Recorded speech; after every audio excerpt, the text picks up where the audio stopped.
Are live, bitches. This shit better work. Usually I have all kinds of technical difficulties with this podcast, and anybody who watches it live knows, even the ones that listen to it. Let's get this bitch started. Public Yemeni #1.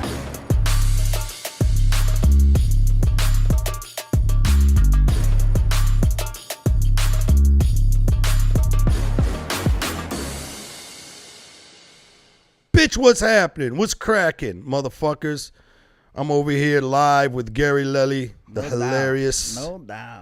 hilarious Italian comedian. We was talking about all kinds of shit. My cat's over here staring at him like... This is a great cat. It is, right? This is a great cat. I'm serious. I feel like... she's luxurious. I do feel like I'm in The Godfather. I'm going to be petting this. I'm going to have people coming into the room soon to make deals. All right, let me see. Let me text Saad. Maybe we can get Saad on the podcast too. Do I have his number? You might need an engineer at this point. Yeah, you know.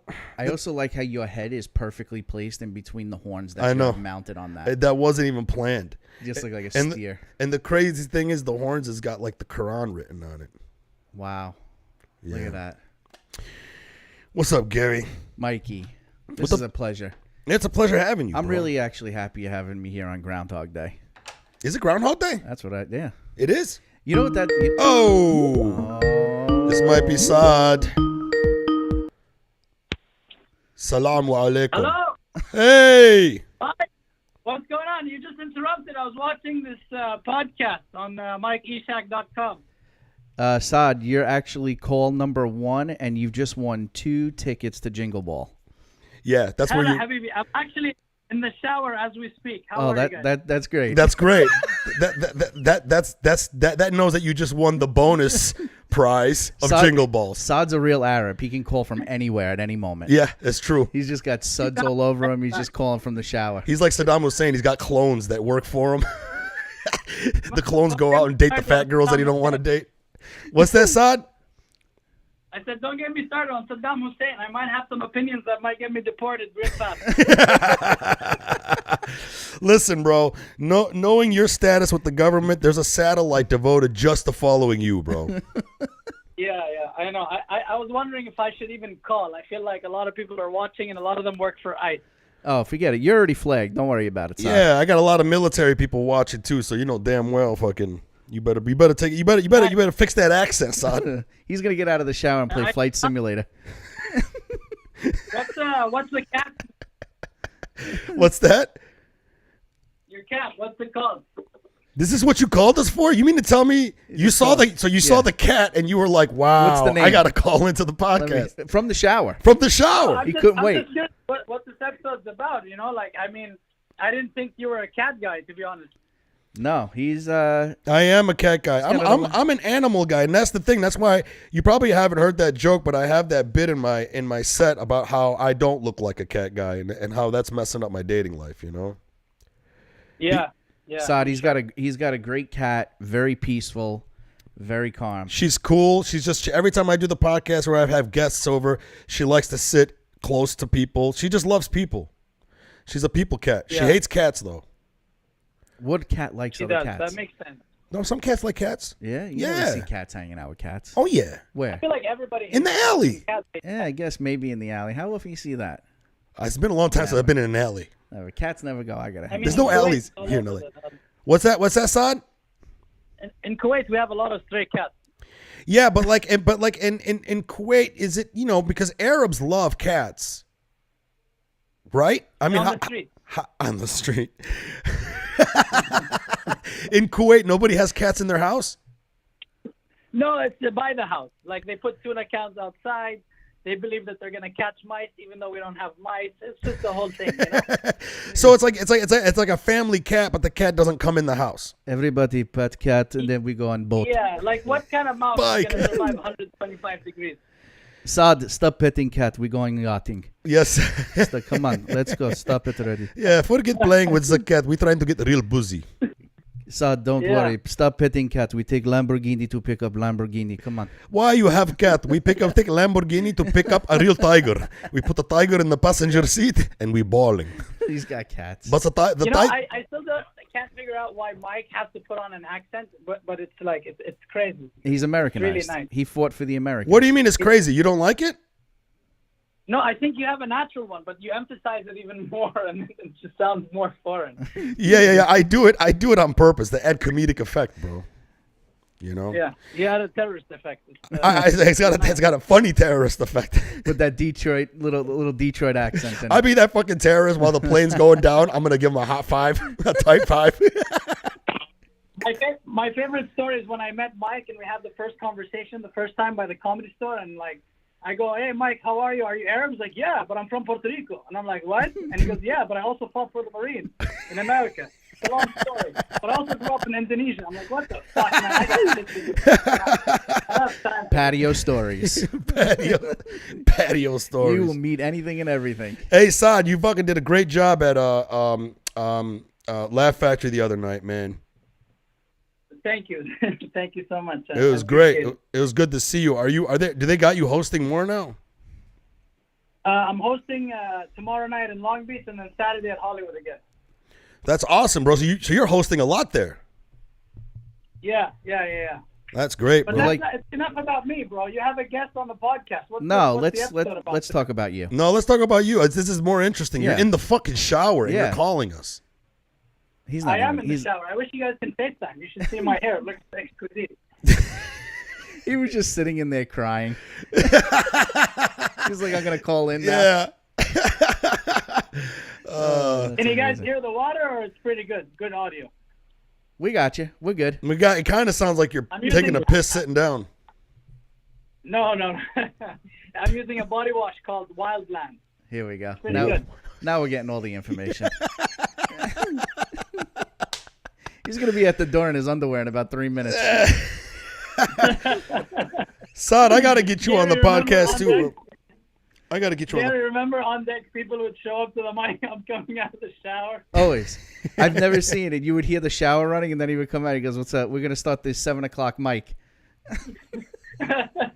You better get him on I this would come out in podcast. the shower. You know what? Saad I for would 3 come out in years. the shower. Saad for 3 years has been telling me he's getting deported.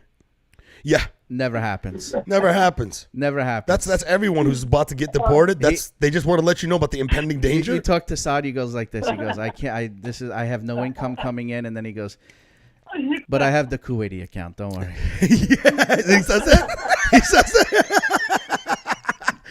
They just airdrop you money. He goes, I just, I don't know how I'm going to pay the rent this month. I have no idea. And then he just looks and he stares. He looks at the air and he goes, there's the Kuwaiti account. There's no such thing. You go out to dinner with Saad. This is the best. You go out to dinner with Saad and you will sit there. He will take you to a restaurant, wherever this may be. He finds all of the Arab hotspots. Okay. Right? Okay. So, like, the entree is like $640 an entree. And then he sits there and he hopes to sit close to the door so that he can judge all the Saudi Arabians that are coming in. What? So I go out to dinner with Saad, and I'm just sitting there, and I'm like, yeah, let's get some appetizers, we get some drinks. And I'm ordering like a normal Italian guy would order. And Saad is just sitting there, and as he cuts into his food, he goes, Saudis. And I go, is that supposed to mean something to me? It's starting to get scary. You basically went out with the racist from the Arab world. You know what I mean? But it's very acceptable because you have no idea what's happening. And he just woke up. He's like, I really need to be racist today. Come on, Gary. Let's eat some food. They all pulled up in Rolls Royces, and he's like, yeah, the Saudis are here. I go, I don't know if that's supposed to mean something to me. Well, No, I was just basically trying to help you, like, train your eyes to distinguish between the different Arabs. Like, you how, can't Asians tell. are really good at spotting different kinds of Asians. No, there's no. Hey, Saad, that is some fucking bullshit. Yeah. It is so hard to distinguish the difference between an Arab or a fucking Dominican. Sometimes it's just like, you can't tell. I remember talking to Dante Chang one time. Dante Chang's got this really funny joke about how during World War II, when the Japanese were trying to enslave the Koreans, he goes, those people Dante Chang he goes, wasn't around during. fucking World War. What the fuck is wrong with you, Saad? I'm not really sure. I can't even tell a fucking story without you fucking being. Listen, so Dante and Cheng had this joke about how, like, if he lived during World War II, he would never get caught because he would just act Japanese. He goes, how are they going to know that I'm Korean? I just act Japanese. And then I asked him, I was like, wait a minute, you can't tell the difference between a Korean or a Japanese person? And he's like, can you tell the difference between an Arab person, another Arab person? And then I thought about it. I'm like, bro, I can't tell the difference between a Puerto Rican and a Yemeni. You know what I'm saying? So to me, Saad, how do you figure out who the Saudi Arabians are as opposed to who are any other Arab? You know what I mean? Aside from what they're wearing, like if they're wearing their traditional dress, I understand that. It's all based upon the private there's jet. other traditional pointers. So basically, Yeah. like the Emiratis, you can see the beard. It's very sharp. It starts at the cheekbone, you know, and they all have veneers. And they all have what? the moment they Veneers. start, it's- Oh, they all have Veneers. veneers. Right. White teeth and sharp So chins. that's how you know he's from the Emirates. Okay. How about a And Saudi? then the Saudi guys, horrible sense of fashion. So you'll see like really tight sweats, a shirt, a golden watch, blue shirts, too much gel, and it's like, and you can tell that like they just walk different. They walk like they're in traditional clothes, but they're not in traditional clothes. Yeah, you know what I mean? you know what's funny that you say that? I saw Saudi Arabians when I was in Texas. Here we go. See? And sure enough, I remember looking at them going, Fucking right. I know, well, I know, but I remember when I saw them, they were all sloppy in how they were wearing their clothes. Like it didn't look right. The shit didn't fit right. Yeah. Wow. How about See? Yemenis? Yemenis, they usually, you know, they put on a thick accent, and they're usually from Detroit. It's very See? easy. Snap back. Shut the fuck up. the internal Arab racism is just spectacular. There's racism with Italians too. No? South, North, white, Sicily. Yeah, I mean, I guess, but if you grow up in New York, and you just judge by what kind of car you drive. Yeah, well, New York Italians, obviously. Yeah. We're talking about real Italians. Yeah, it's a whole different thing over there. Can you tell different Italians apart, Gary, or no? What? Yes. What do you say? You could tell Sicilians from. Yeah, Sicilians are more darker skin. Yeah. Well, Sicilians look a lot of Sicilians can look Arab too. They also have, they're very like very stern. There's no flex in them. They're very hard headed. Really? Oh yeah. Traditionalists? Yeah. I mean, I have people that I grew up with. Yeah. That are Sicilian. Yeah. And they like have parents, and if you're a girl, Yeah. you can't move out of the house until you get married. Oh, see, that's what I'm saying. Some Sicilians have that old school Middle Eastern type of tradition, and I think a lot of it is because the Arabs conquered that part of Italy for hundreds of years. Well, it's really and that's a very true statement. They won't let them leave the house. Like people will just intentionally get married just to get the hell out of the house. Yeah, that's Arabs. Which is That's like my cousin. Yeah. Yeah. crazy. And Italians, And that's like your cousin who married your other cousin. there are Italians that will let their kid. Go ahead. No, please. No, please. Italians will let their kids live in their house until they're like 50. Okay, you know what? Can I say something about this? They'll have like $4 million in the bank. That's what I'm talking about. And Okay, they'll be like, I'm moving out next month. bro. But- This is the thing. This is the thing that I want to bring up. And any white people that are watching this, maybe you can learn something from this type of culture, because Arabs have that culture and Italians have that culture. Yeah. People ask me, why is it, or sometimes they're always wondering, why is it that these Arabs come here, they just move here, and then all of a sudden, real quick, the kids are driving these nice cars and whatever. And that's because we don't have a culture of you're turning 18 and you have to get the fuck out of the house. Like in white American culture, you're a loser if you're over 18 and living with your mom. Yep. In Arab culture, if you're a man who's not married, right? And you're living with your mom, all the hot Arab girls think you are a catch. You're Right. good to your family. You're nice to Family your oriented. mother, whatever, right? And then the byproduct of that is, and I didn't even realize this until somebody pointed out later. The byproduct is by the time you do move out of your mom's house, you got stacks of cash. Yep. Stacks of cash Yeah.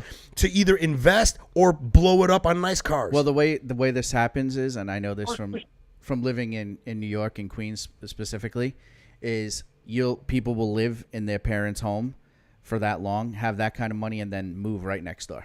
Yeah. Oh yeah. So they buy the house next door. Yes. Or what we have is that happens a lot with Yemenis. this also too. A lot of Italians will buy 2 and 3 family homes. Yes. Right? And then the grandparents live on the bottom because Yes. they're the ones that originally purchased the house. Yes, So yes. they get the full floor plus the basement. Yeah. Because they can't go upstairs. No. They're too old for that. They don't go up the stairs. They don't go up the stairs. They usually don't use the main floor of the house. They live in the basement. They Sure. do all of their hanging out, eating, Yep. socializing Yep. in the basement. Yep.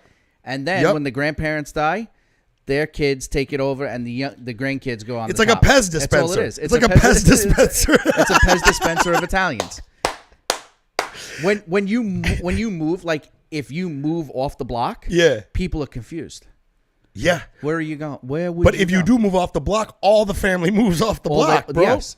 That's really funny because that is definitely true. Because the Yemenis that are now moving into my mom's neighborhood that bought my mom's house, the guy that bought my mom's house bought the house across the street and the house next to it. So his whole family's going to family be lives living there. in that block. Absolutely. They're going to be like, you know, it's and I think a lot of people don't realize that that's how you build wealth. That's how you build a good community, a good structure. And that's why I implore white mothers and fathers of America, if you really want to save America, let your kid stay with you while he has a job and have him save that money and teach him what to do with that money. I say this all the time. I knew Italians that were off the boat Italians that came to New York in the 60s, 70s, and they didn't know any English whatsoever. They were like landscapers, construction, masonry, concrete. Right? All in Detroit, they're all doing concrete. They all bought a 2-family home, Sure. a 2-family home. Sure. Right? Here we are 40 years later. They Yes. still don't have command of the English language. Yeah. They don't need to. And they got $28 million worth of real estate. Yes. Yes, that's Dearborn, Michigan. Dearborn, Michigan, where all the Arabs are. Because they do that, so many of the people, the Lebanese people and the Yemeni people that live there are so spoiled because they have their own economy. Yes. That they don't have to learn how to They speak never English go no more. outside of their circle. They never go outside of their circle. They do work for their own culture. That's it. They hang out with their own culture. That's it. They hang out in the backyard. They all speak the same Everything's language. in walking distance. Yeah. Everything you need is there. They don't. The only people that don't in their world that don't speak their language is the IRS. Exactly. You know. Tax was tax. Yeah. And you know what they do? They'll run loophole games. Like Arabs will run loophole games to avoid tax. Yeah. I mean, that's every. So like if there's like an incentive to have like at one point they'll be like, if you opened up a business, your first 2 years is tax free. Right. Great. So you have it for 2 years to tax free, and then you shut the business down, but then you transfer it into your cousin's name, smart. and then you got another 2 years They're tax free. smart. You know, that's smart. They're smart. They're very. Immigrants are very resourceful. Oh, you're still here, motherfucker? He's still here. He's lathering. He's lathering. Are you on the conditioner yet? What's that? I was brushing my teeth, so I was on mute. Oh, what were you gonna say, Saad? You were gonna say something? I was gonna say, I don't know if it's an Arab thing. I think politicians do that all the time too. You know, they open Absolutely. a church, they don't give a fuck about religion, and they don't pay taxes. So Of it's not- course. Oh yeah. No. I mean, we're not saying that that's only exclusive to Arabs or No. whatever. But I'm just saying there is a We're culture. just really good at it. Yeah.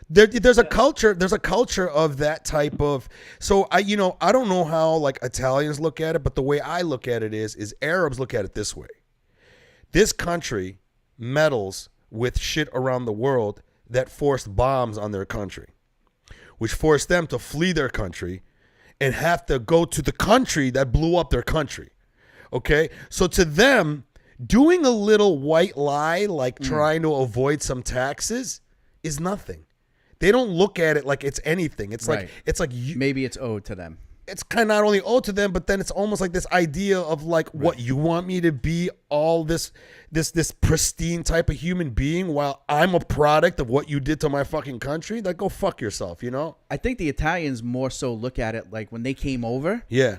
they were very much of the mindset like they bought into the American dream.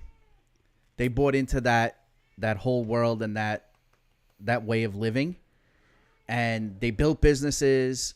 They built their family. Like they knew that they could never make what they were making in their country.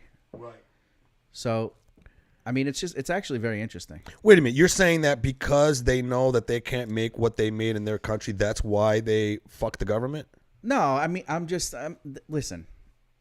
whatever happens when they come here. You know, like that's just. I mean, you know. I just love how you got so so Italian accusations. like it's like I was accusing you, like, hey, you know, things happen. Now I'm feeling like I'm Whatever happens, interrogated. I know. I gotta go check my things out when I get out of here. That's what the Marines said when they got to Afghanistan. They're like, guys, what's the plan? They're like, listen, whatever happens. Happens. See where it goes. We're just gonna see where it goes. We're gonna improvise, you know. Like later, you have people falling off of an aircraft, hitting their face on the concrete. Oh It's my like, whatever God. happens. Bro, one of the Marines that I performed with last night was one of the Marines that was sent there to do the operation of leaving Afghanistan. And one of his jobs to do was he had to go out in the middle of the night before they left. And because he was a helicopter mechanic, his job was to destroy and break all of the equipment of all the helicopters that they were going to leave behind, so that they didn't the take Taliban can't Yep. use it or whatever. And even he said it's like he goes even he felt like it was fucked up, because in his mind it's like, what, we couldn't get like a couple of people to fly these things out of here and we can get some more of these people out of here. Right. But that's that's not how it was. Oh, look at that. The cat's on your lap, bro. It's not good for business. Number one, it's not good for business, right? For these contracts. And second of all, even if they left the equipment fully functional, I don't think the Taliban could fly these things, man. It's like, honestly. What do you think they can't? They get the Microsoft Flight Simulator. You don't. Are you It's like, kidding me? I play Flight On their Simulator phone. on PlayStation 1. I think it's the same. Press X. He launches a missile into his mother's house. Let me tell you something. First off, 9/11 was an inside job, because you cannot get a bunch of Arabs to coordinate something Here like we that. go. It's now, impossible. You see, this is where we've taken a turn for the worst over here. Come on, man. I might be the wrong guest. I'm gonna go sit this one out for the next Yeah. half hour. Gary- Let you guys take Gary, over. What went on 9/11? My cat's ass is in your face. That's how cats say hi. You know that, right? The best is I know. Oh, That's how cats say it. They give you their ass. and then I gotta stare at the peach pit for an hour. Why do the cat's ass always look like a peach pit? Yeah. Right? You could be anywhere, right? Just having a dinner at someone's house and cat jumps It up. also looks like the end of a marshmallow if Yes. you dropped it on dirt. Gary was like, She "We're heard gonna that. She talk got shit, mad. We're having a good time, maybe like an Aperol Spritz." And he sits down and it's like, 9/11 was an inside job. And it's like, all right, I'm going to see you guys later. Yeah. If you hang out with Saad long enough, he convinces you that George Bush was in on it. Oh, really? I think so. He looks at you with a very straight face and he goes, George Bush was definitely in on it. And you go, definitely true. Yeah. I don't think George Bush was in on it. I think George Bush was too stupid to be in on it. I think that Cheney and everyone else, whoever fucking was pulling the strings, and then George Bush was kind of like, okay, I guess that happened. Shit. I don't know. He had some friends that he was inviting to that ranch that were pretty close to him. I don't know. All right. Anyway, let's talk about that over some let's music. talk about it. Hey, let's I'm gonna play some music for us to be able to think this thought out that a fan on Instagram asked, and the question was, do you think there's more wheels or doors in the world? Easy. we have an answer. Do we have an answer already? Did you just Google Saad, it? Saad is now sitting on his couch in a towel with a towel wrapped around his head. He's getting a manicure from someone. Yeah. When I feel like I should let you guys go and enjoy this one. All right, buddy. But just to give you my answer on the wheels versus door thing, why did that person ask that question? Well, he's not here for us to ask now. And we don't know what kind of state that particular fella is in right now. He may have just been smoked a whole bowl and, Yeah. Or he might be in a mental institution and We got don't the know. hold of the security guard's phone. And it's a midday I think question. there's definitely, I would say doors before I leave the conversation. I'd say doors. I'm going wheels. Really? 4 wheels on a car? How many cars? ooh, see, there's a point. He's got a good point there, Yeah, but right? Doors can't pour with. There are more wheels. Truck drivers? There's more wheels. Yeah, because not Wheels on the chair. many fucking wheels on the fucking chair that I'm sitting on. And how many are there? There's 4, right? And they're split into 2, which actually means there's 8. Tractor trailers. Truck drivers, the fucking 16 wheelers. Wheel barrels. Wheelbarrows can be wheels. carts. Wheels in Shopping your carts. head, wheels are Cans. turning. Shopping carts. Shopping carts, 4 fucking wheels on a shopping cart. I don't know, Saad. I think there's something to the whole thing. I like to think that there are more doors, but then when you see how many homeless people there are in LA, I don't think so, man. Fuck. Wheels. Wheels, for sure, wheels. It's got to be. 100% wheels. Roller skates. How many people are owning a unicycle? In L.A.? Anywhere. There's probably about 100,000 that own a unicycle in L.A. In LA, 100%. Yeah. Or in fucking Williamsburg, New York, for Yes. sure. That's how everybody commutes. That's their primary mode of transportation. Everybody get has on- got excellent core work. Just get on the unicycle to go down to your job. Their fucking suspenders.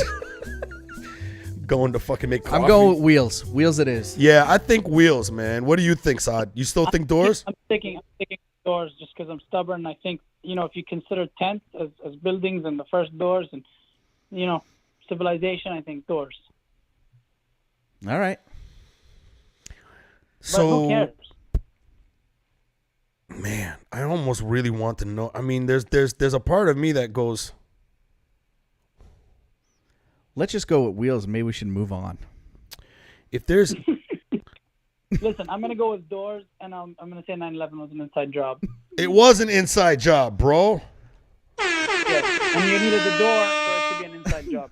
Hey, can you hear those sound effects on your end? No. Okay. He goes, no. All right, no. guys, it's been a pleasure. It's been a pleasure. Enjoy, and I'll let you guys know. Go when I get enjoy back. the caviar.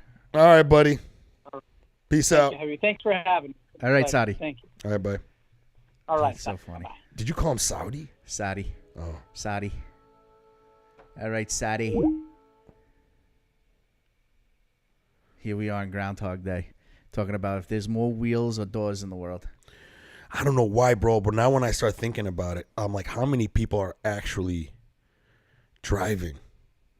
There's no question there's more wheels. There's no question that there's more wheels than doors? Let's just take it like we'll go like this. Let You me go- ask Siri. You could do that, but let's take the supermarket for example, right? Okay, the supermarket. How many doors are in the supermarket? I don't know. Oh, shit. Okay, Maybe the supermarket. 30, 40. 30, 40, Maybe. possibly, right? Okay. We got 400 carts, Oh, yeah. 4 wheels. Yeah. We got 1,600 wheels. Oh, wow. 1,600, you think? How many shopping Carts? carts? They don't got 400 at a fucking supermarket, bro. Why not? 400. All right, so 200. There's 200 shopping carts. Yeah, I would It's say 800. that's a lot of wheels, right? That's a lot of wheels. Then you got all the cars that are in the parking lot. Who the fuck is this guy that asked this question? It hurts. It fucking hurts. Like, my whole fucking head is just like, wow. Those are questions that make me go, whoa.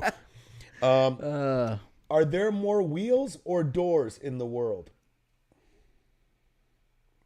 There are over 37 billion wheels in the world, whereas there are an estimate of around 42 billion doors. So there's 10, almost like 5 billion more doors than wheels. Damn. That's insanity. Fuck, Saad was right. Well, there you go. He'll be calling in again after he has dessert. You know what's funny, bro? It's like it's really hard to tell if he's got money or not because he always has the face of someone who's about to lose something. Every time you see him, he's like, oh, yeah. No, everything's fine. Yeah. It's like, When I first met him, he was doing the mic up. There he goes. God damn it. He's defending himself. What, bro? I told you it was doors. I told you it was doors. Goodbye. Fuck you, man. There you go. Yalla. Yalla habibi. Remember that? Yes, of course. Everyone remembers that growing up to that. Bro. I can't believe we literally spoke about doors and wheels for the last 25 minutes here. Yeah, 25 minutes. Hot man, you've been keeping track. Jeez. 29 minutes, not bad. Yeah, bro. Wow. What a waste of 25 minutes. Such a waste. Such a waste, bro. Let's talk about how ridiculous Groundhog Day is. Yeah. Is it today? Yes, it's today. How do you know? I saw it in the paper. I read the New York Post religiously. It's where I get all my information from, Mike. The New York Post. Isn't the New York Post a bad newspaper? Why? I don't know. Who says? I don't know. They got pictures. I know one of the posts. They got the Washington Post. The Washington Post is the bad one. Yeah, that's the one I don't like. I like the New York Post. It gives you all. Listen, the New York Post is the best periodical there is. Why? Gives you all the dirt, everything you need to know. You get a little bit of news mixed in there. You get some sports. What type of dirt? You know, gossip. You know, You like gossip? I love it. You're like a woman. I could read all the dirt going on. You love gossip. Love it. Why? I'm Italian. This is what we do. Yeah, but see, like in the Arab culture, it's the women that do the gossiping, and it's the men that. Everybody does that. Yeah, but not on the level that the women do. Everybody does it. In Everybody's a shit talker, Mike. in the Arab world, the women, Yeah. we call them CNN. Yeah. They're the like you try to tell someone a secret, and then all of a sudden, some woman on the other side of town already knows exactly what the fuck you said. All the women know what the fuck you just said. There's like this network of like. It's the cultures that have a very like. I knew growing up, there were people that would sit on their front step of their house. Yeah. And as people walk by, they knew everybody in the neighborhood. Yeah, and they'd be like, "Oh, that's Anna." And then she would pass by and go, "You hear what her husband did?" Yeah. And then that's a 45-minute conversation between all the neighbors. It's like a podcast. Like they're all having yeah. All the neighbors are talking shit about each other, but they show up for each other when, God forbid, something happens. Yeah. You know? Yeah. That's every community, Yeah, bro. every community. Every community. Every. But usually you leave that up for the women. No, I think everybody does it. I mean, guys, like me and my guy friends, we don't really. Anyway, the New York Post is where it's at. Okay, please tell me why. Should I get it? Yeah, get it right on your phone. So you're not reading the paper, you're reading on your phone. No, they got a thing there called Star Snaps. I'm really into that. You see all the celebrities getting coffee in the morning. I don't know why I like that, but I do. When you flip through it, you go, "Oh, that's okay." Ben Affleck had another cup of coffee and a cigarette. Good to know. That's what I like. It's the level of shit. Then you slip, you go, "Oh, there's a Joe Biden article." You read about him. He didn't do nothing. And the next thing you know, you're in sports before you end. It's a great. So let me know about the New York gossip Post. with celebrities. What's something new now that we should know about? Because I'm really bad at paying attention to that shit. Yeah, I don't really have much going on. You know, there's not nothing really exciting going on as of right now. New York Post has been kind of dim the last few days. Really? Yeah. A lot of stuff on the Idaho murders. A lot of stuff in the Idaho. Yeah. I don't even know what that is. You didn't see that? What? Bro. The four kids in college that got murdered? Come on, Mike. When did that happen? What, have you been under a rock? Yeah. Bro, I don't watch the news no more. Oh. I don't have any touch with the news. I used to be a news hound back in the day, paying attention to every political bullshit. I was on top of everything, bro. Right. And I was the type of guy that I just wanted to, whenever I try to collect information, I don't collect information to be like, "Oh, that's what it is." I'm always trying to figure out where the lie is. That's my biggest thing, right? And the thing is that it stressed me out. You know, being Arab, Middle Eastern, seeing what we're doing in the Middle East, and, you know, it's just all that politics stuff and how heartbreaking it is. It gets to a point where you're just like, fuck, I got to people get so deep in it. I got deep into You it. can't get deep into it. Yeah. Because at the end of the day, there's nothing you can really do. Exactly. That's the point. That's the point where I stopped doing it. Like, people's lives are being controlled by the politicians, Yeah. everything that's going on. Yeah. You can't do anything about it. You vote, and you just got to outrun it. That's all you got to do. People complain about taxes. You got to make more money. Yeah. That's exactly how I look at it, bro. People don't understand. They get That so caught is up. It's such like, a good, that's exactly how I look at it. you got to outrun it. You got to outrun it. Bro, I love that mindset, bro. That's before me and you started this, we were talking about business, right? We were talking about how we look at money, right? How you said you were at a very young age someone who really enjoyed the idea of saving money and using it to make you more money at a very young age, whereas it took me till maybe late 20s, early 30s to start really putting that into action. You know what I mean? And so You got to outrun it. that's the whole outrunning thing is exactly how I look at it, man. Like when I invest in rental properties, I'm trying to outrun inflation. Trying to do. I'm trying to Absolutely. outrun medical costs that are going to keep going up, gas prices. Gas prices, people complain about gas and eggs, Yeah. right? Yeah. It's never going the other way. It's Yeah. not going back the other way. Well, it went back a little bit. Okay. Yeah. But you got to outrun it. You gotta outrun right? it. So you just got to make more money. Yeah. Like I even did that as a kid, which I'll tell you, I was like 16 years old, and I remember coming home from school one day, And I was working in a restaurant, but I was making, you know, like $6 an hour, Yeah. $6.50, you know, $6, $6 Yeah. and a half. Yeah. And I came home to my mom and I was like, Mom, listen, I got to make more money. I got to figure out, I was like, how do I open up a laundromat? A laundromat. I don't know why. Right. But I was like, everybody puts quarters in the laundromat all day long. Right. People doing their wash. Yeah. Seems like I was 16 years old, had no clue. I go to the yellow pages. I'm looking for like, how do I buy? Because this is back. How old were you? Yeah, exactly. How old were you? I was 16. 16. You already had this mindset of being a business person. That's what I wanted to do. That's what you wanted to do. You wanted to be a businessman. Always. I I always wanted to make money.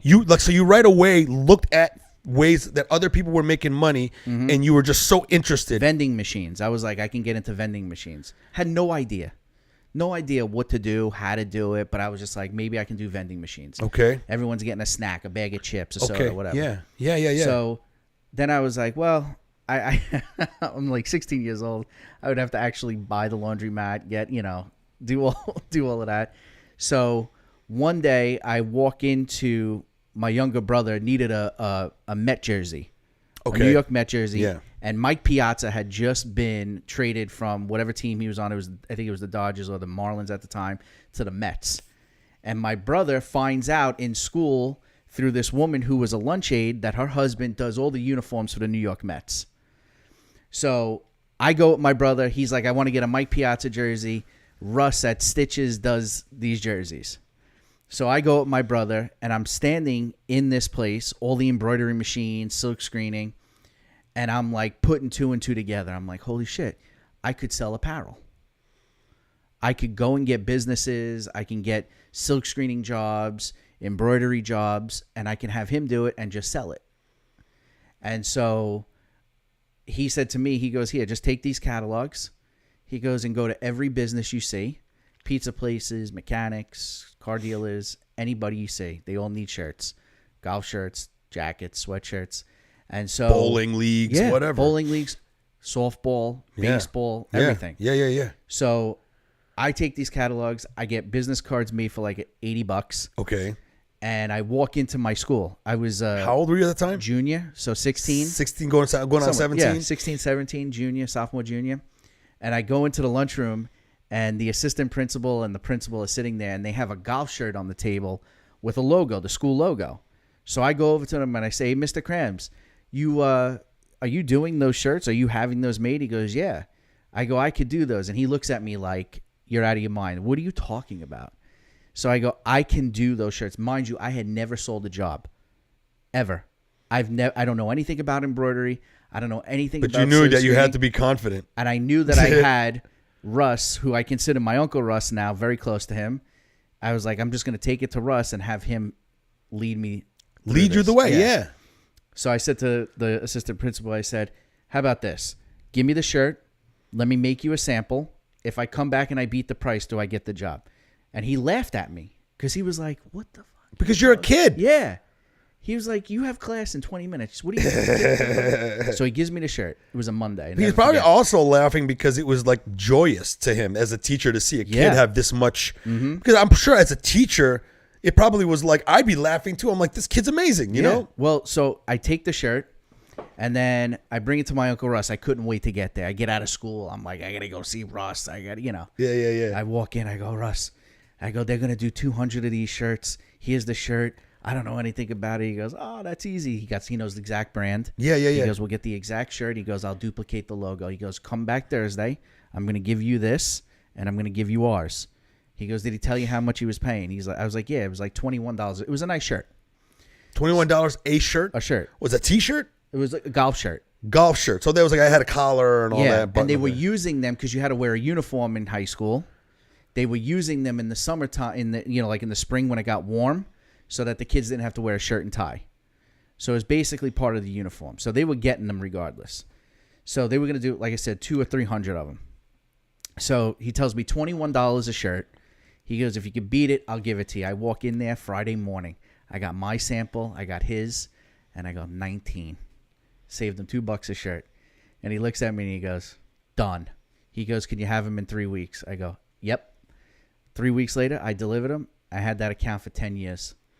So the best is I deliver all of these shirts. All of the kids, including myself, are wearing these shirts. They have no idea that I'm the one who did all of these shirts. And you didn't brag to them at all? I didn't say a word. Why not? Because I felt like that was my business, and I shut my mouth. I don't need anyone knowing what's going on.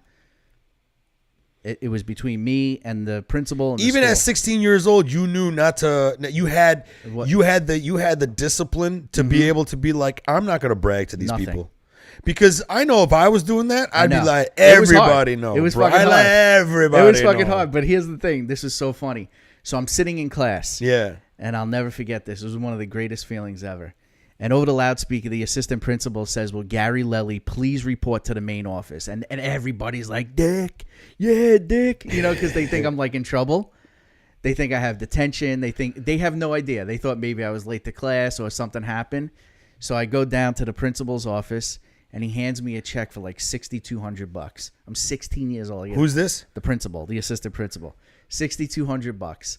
And I go up, I put it in my pocket. I go upstairs, And that's for. the shirts. That's how much the. Yeah, because it was 300 shirts. Oh, wow. Times $20, whatever it was like a $6,000 check. Wow.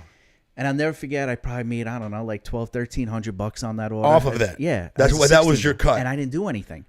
I just my uncle did. You were the middleman. That's it. Yeah. I was the broker. You were the broker. Right? Yeah. So You were the guy. You were the voice, the charisma. I go up to the classroom, and they're all like, all my friends are like, because we make fun of each other. That's all we do. Yeah, Dick got got in trouble, and I'm sitting there with all of their money in my pocket, and I was like, bro, the teacher's like, you got to pay attention. I'm like, you have no idea. I just made more money than you did in 2 weeks. Yeah. And that was like such a great. That was a 1 month or was like a 1 month turnaround. So you got that check about a month after, right? Yeah. So I was just like, That's good for a 16-year-old man so for I 1 month. and I never stopped. And then you just kept piling that money. Yeah. So I just took that money, I stuck it in my bank account, and I just kept saving and saving and saving. Okay, let me ask you something. Did anybody teach you this? My mom. So your mom. My how about your mom. father? My dad wasn't my mom was the breadwinner. She started, like, my dad had a failed business, and he's a great guy, but my dad's not a businessman. Yeah. My dad is not a business guy. Yeah. So he went into business for himself, hard worker, nice guy, but he's just not that guy. He doesn't have the gift. No. My mom started her own bridal business. And she started it from absolutely nothing. And then every time I was with her, she's like, you do this, you do that, you do that. And I just started to sink in. Yeah. And then I That's started what I'm saying. Because you at 16, it was hard for me to believe.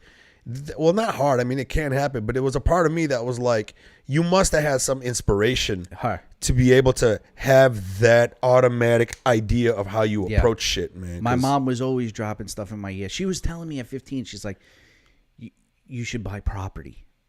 Ooh. Like, there was no basis for this. She was just always dropping things in my head that were smart. Yeah. And so I always listened to them, even if I couldn't do it. My dad would do the same shit. At that point in my life, like, I didn't have the resources or whatever to do it. Sure. I always had those He's thought planting process. seeds.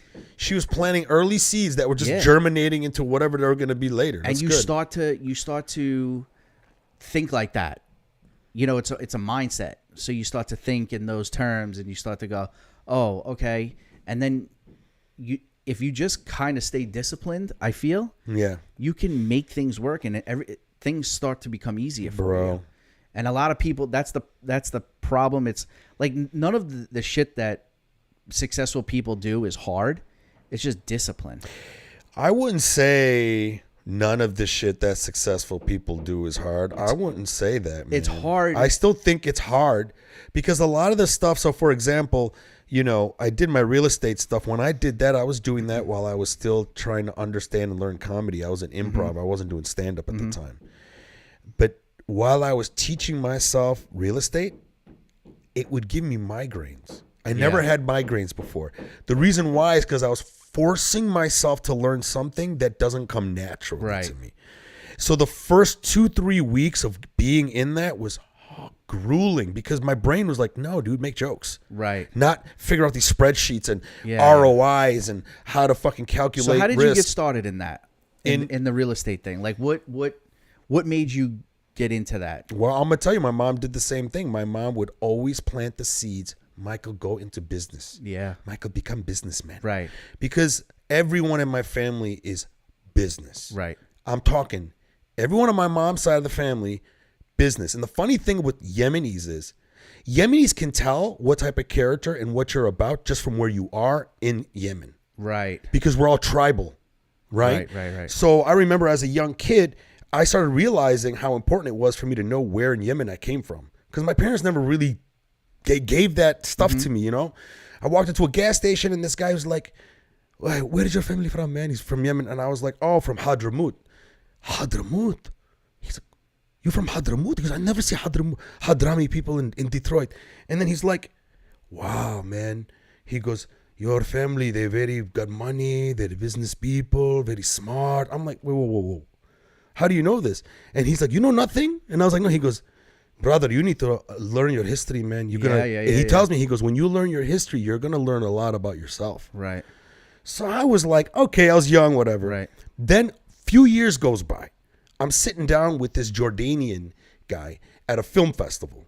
And we're all sitting around after the film festival, just getting to know each other, a bunch of Arab filmmakers or whatever. And this guy's like, so you're from Yemen, huh? And he's like, what village? And I go, Hadramaut. He goes, again, this guy goes, you're Hadrami?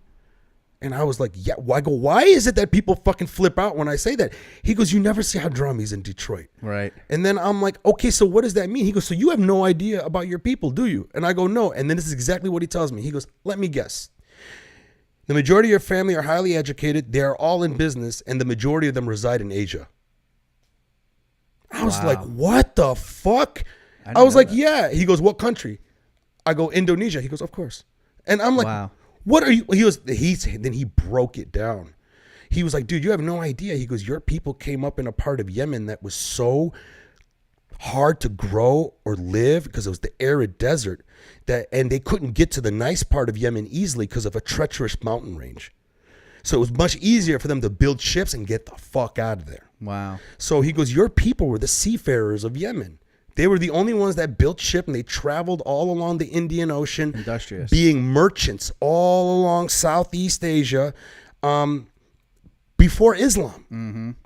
And then they had this strict thing where it's like, if you're a Hadrami Yemeni living in Asia, you have to marry only other Hadrami Yemenis because they were like prideful about their culture because they were the more educated, more worldly ones.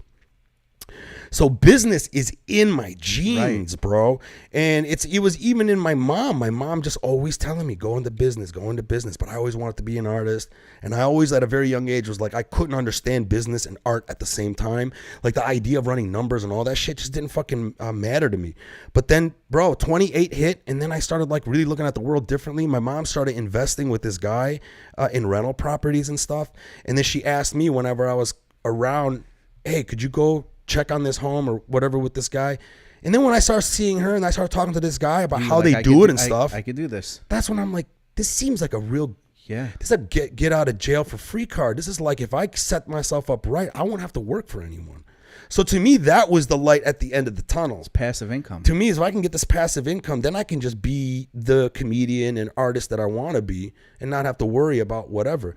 And then that was it. But because I was, like I said, living with my mom after the Marine Corps, mm-hmm, I was working at Detroit Diesel making good ass fucking money. And then before they laid me off, I just had stacks of cash sitting in the bank, bro. And then just right at the right time, the fucking market crashed in 2008, 2007. And homes went from $200,000 to $25,000. And you started picking them up. And I was just like, this is like a game of Monopoly, bro. Yep. And then to me, it's like, I can buy a house for $25,000. Listen to me, $25,000, right? It only takes $5,000 to renovate, to get it to rental status, right? Then I rent it out, and the rent never dropped. So when homes were $200,000, rent was, let's say, $800 or $700 a month. And then when homes went down to $30,000, rent went up to $50 more a month. And I'm like, why wouldn't I do this? It's simple math. It's simple math. Simple math. And then I made a couple of mistakes. Yeah, but that's, kind of cost myself money. That's par for the course. A home got stolen from me. Wow. Yeah, I made a couple of fucking mistakes, man. But then But that's the shit. Like when people talk about like generational success, right? Like the Jewish community is incredible at it. Yeah. They're just incredible at it. Because a lot of it comes from they understand their history is so tumultuous. Everyone is fucking with them, and they had to, like you said, get ahead of it. Yep. You have to outrun it. But that's what's so interesting, like even about like the Jewish culture is they keep everything within their community. They help each other. And that's how they succeed. I'll never forget, I was with my mom, and she said, I have to go do this bridal appointment at this customer's house. She's like, would you take a ride with me? So I was like, yeah, let's go. Beautiful home in New York. Pull up, walk in, very nice people. My mom is doing the appointment with the wife, and the husband, it was their daughter's wedding that they were getting stuff for or whatever. So the husband says, oh, come on in. We're just having some food. You can have whatever, you know. So I'm sitting there with this, I don't know, this guy was probably in his 60s, heart surgeon at like top heart surgeon in New York. So I'm sitting there and we're just having like, you know, casual conversation. Then his grandkids who are like all 12 and 13 start coming in, and they're sitting at the table. And he starts to talk to them like adults. And I'm just watching this, Mike, and I'm like, this is why this group of people has become so successful. He's asking them, how are your grades? Sure. What are you doing in school? Sure. What do you want to do? What do you want to go to high school? How do you like this? Do you like math? How you doing? And they're talking back to him, like rattling it off. They're like, oh, I got a 95 and such and such. And those are the groups that when those kids go to high school and then they go to college or wherever and they get out of wherever they're going, they turn to guys like that and go, I want to be in finance. And he's like, oh, I know the so-and-so at JP Morgan. And it's connect. That's why groups like that just continuously succeed, and they get it's generational wealth. It's because it's it's not only money; it's also information. It's everything. The wealth also comes in information. Yep. It's teaching them the mistakes you made. Yep. Like the saying that I really like is like that says what it says. It says a wise man learns from his mistakes. A genius learns from the mistakes of others. So if you're a real good parent, your job is to give them the roadmap. Yeah. These are the mistakes I've made.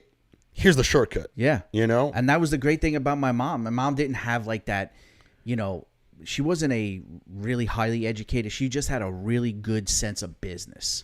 Yeah. So she Which had is this, a form of education. Yeah. It's a form of intelligence. She knew how to connect with somebody. Sure. She was the type of person, she'd walk in a room and everybody would know who she is in 20 minutes. She knew who everybody was doing. This was that. Oh yeah, you're in that business. I know I can I can get recommended in your place, but I can introduce you to so-and-so. She can connect the dots quick. Dude, it was She incredible. could figure out what people want. Incredible. She would know how to like upsell something because she knows she's not fucking them over. She's actually figuring them out and going, you know what? You want this too. Yep. And then they'd be like, hell yeah. She had people in the wedding business coming to her and they were like, hey, can you get me into so-and-so? Like, you know, it's a big thing recommending in that wedding business. Like, can you get me recommended in this catering hall? Because she already had it in there.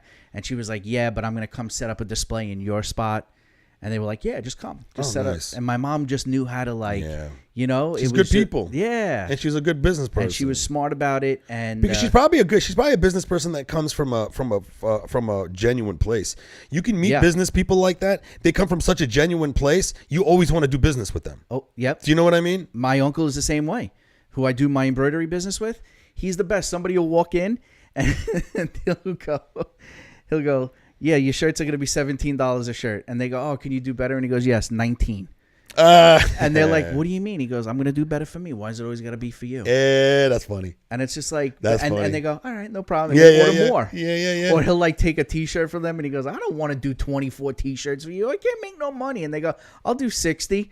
And he's like, yeah, do 60. And but it's just genuine. It's genuine. I know what you mean, and man. when you're not chasing it, it comes to you. Right. You know? Right. And you know, he's using a very good, smart tactic to make people feel good about giving them more money. best. It's so smart. It's the best. Some people have that knack, bro. It's unbelievable. I've seen him.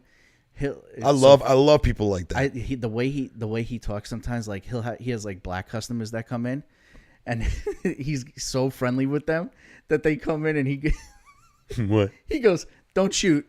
And they laugh at him. No shit. And then they give him like a $6,000 order. I go, you're the only guy that can get away with this. But I think some people can get away with it. Some people can't. They can't. Some people try. You try to do that, and you make it awkward. You're like, what the fuck was that, bro? But it's so endearing. Yeah. It's just this like. That's because he's not coming from that place. He's coming from a genuine like, I love you, But that's But what I'm gonna make a joke. But I think that's what the comedy, when you ball break people and you Yeah. make fun of people, Yeah. people know where that shit's coming from. Sure. They know like, oh, this guy's a piece of shit. He's taking a real fucking shot at me. Yeah. But like, whenever I feel like I'm doing that, it's always coming from a good place. That's why your comedy works when you fucking like tear into people. Because a lot of people can tell it's coming from a place of love. I have there's no ill Even though will. you're coming at them like hard and fucking Hard, and whatever. it sounds serious. Yeah, it does But sound serious. you can tell I got love going on Yeah, there. Like, but the thing is, it sounds serious, but yet at the same time, man, you're doing it from a place of comedy and love. So your inflections are funny, right? And your body language is funny. Because like, listen, when I do stand up, man, the times that I actually do good, where I'm like, dude, I really knocked it out the park on that one. The audience was fucking great. I hit all the fucking. When you watch that video, I'm having so much fun and I'm feeling so much of the love that even my harshest jokes seem cuter now because of my energy. They my bought energy into you. But now I'm into it. Yep. So like when I'm saying it with more enthusiasm. I got a different body language. I got a different energy.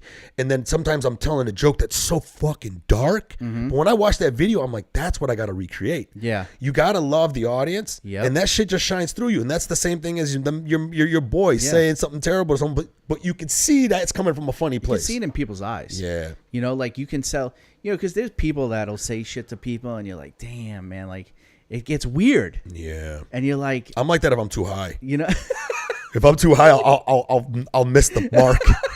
I'll miss the mark. And then I'm too high and paranoid to fix it. but I think that's the art of that. You know, like if you're going to do crowd work like that, you got to be able to do it. You got to hit him, but also give him a little bit of that sugar. Yeah. And be like, because that's a very fine line too. Like, because people can go, man, this guy's a douche. Sometimes sometimes I'll dig into someone, and then if I hit it a little too fucking hard, I will acknowledge how I'm that. Yeah. Do you know what I mean? You got to turn it on you. Because a lot of the times it is. A lot of Yeah. times if I'm fucking like whatever, Yes. you know what I'm saying? Like this one guy in the audience in Seattle, he was with a girl, right? And it was one of those where they're not dating, but you could tell he wants to, right? So then I was like, "Hey man, what's going on, bro?" I'm like, and he's like, "Is that your girl?" And then she's like, "No." She like right away goes, and the crowd like got into it. I was like, "Damn, bro." And then whatever, and then he tells me he likes playing video games. I'm like, well, there you fucking go, bro. Yeah. And then everyone started fucking laughing again. But then I saw his fucking face, and I'm like, bro, relax, man. I gave him a high five. I was like, bro, I love video games too. I don't have a girlfriend. And then that made the fucking crowd. Because then it was just like, I brought it back on myself. It's you threw it back with the self-deprecation. You know? Yeah, I know. It's just, but that's what's, I don't know. That's what's funny about like just being from that side of the country, and you know that so well, is that we fucking talk to each other. There's no boundaries. There's no boundaries. It's not that side of the country. My family's like that overseas, bro. Yeah, well, that's what I'm saying. But my like, mom and my sister, her sister, bro, just roast fest all day. Like they never ever, Gary. They never say I love you. They never. I've never seen my mom tell her sister or her brother, sister, I love you. Right. It's always a fucking dig. Yeah. Whatever. Because why? They already know. Yes. It's an They unspoken already thing. know. Yeah. Now we're just gonna make fun of each other, Bro, and it's we show up harsh. for each other. Yep, I know. Is your family like that? Absolutely. Yeah. But I mean, I have a really amazing relationship with my brother and my sister. Like, we're very close. But yeah, we make fun of each other all day. I mean, that's just how it is. I mean, I feel like that's just a way of life. Yeah. But Yeah. some people it's not. I mean, you meet people, not just saying out here, but they take everything, boom, right to the heart. It's so literal, and you're like, oh my god, you got to know who you can fuck with. I know, it's so weird. Because you go, I never realized that when I first moved out here. That's Yeah. when it hit me.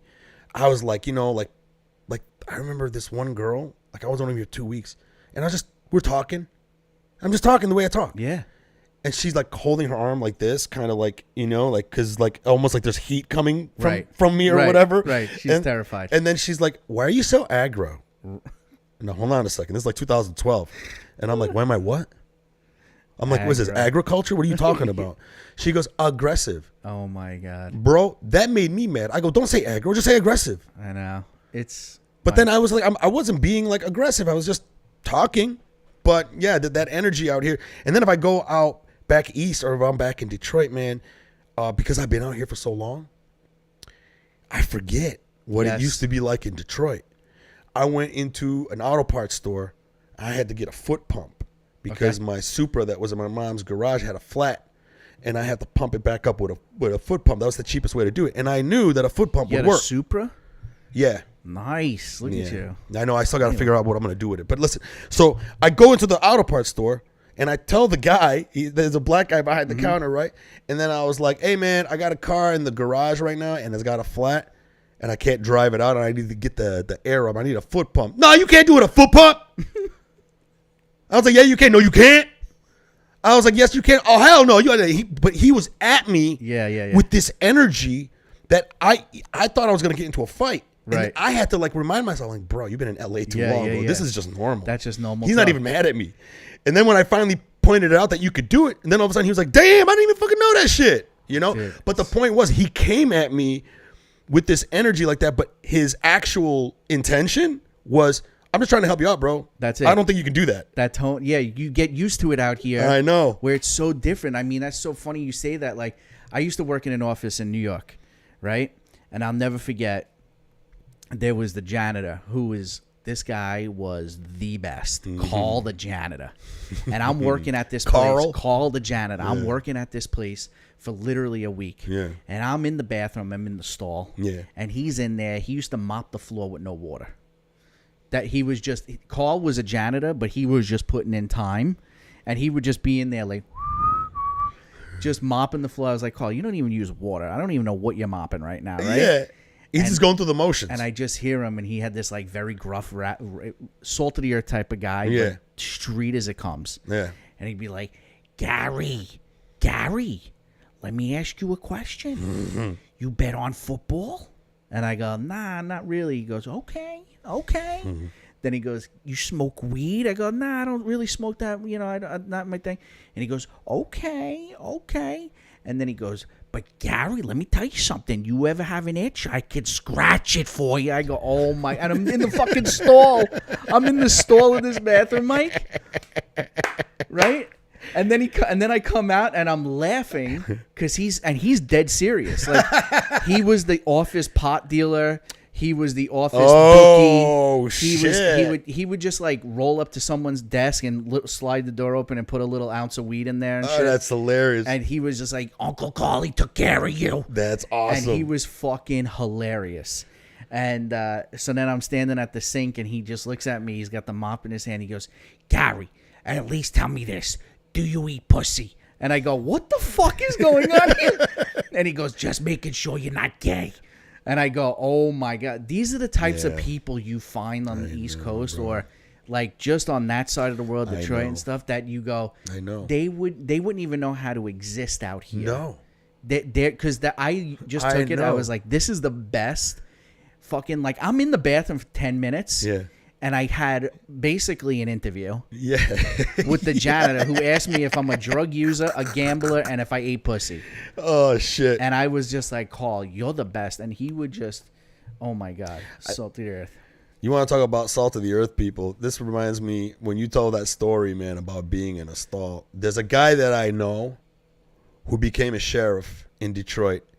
I didn't know his brother, but I knew the guy. But his brother is just this bigger, oafier version of the brother that I know. Right. And the guy joins the police department, and we're like, he's a cop. He's such a klutz. Right. He's a fucking idiot, right? And he wasn't even on the force no more than like fucking 1 month, bro. He's in Greektown in downtown Detroit. He gets diarrhea. He runs into the fucking restaurant, Little Greek restaurant. And it's a pizza, but was it Populous? What was it? I forget. But it's a Detroit pizza spot in downtown in Greektown. He goes in the fucking bathroom to take a shit. He takes his fucking shit, right? He fucking cuts it down. And as he's taking the shit, some hand comes down and grabs his gun and takes it.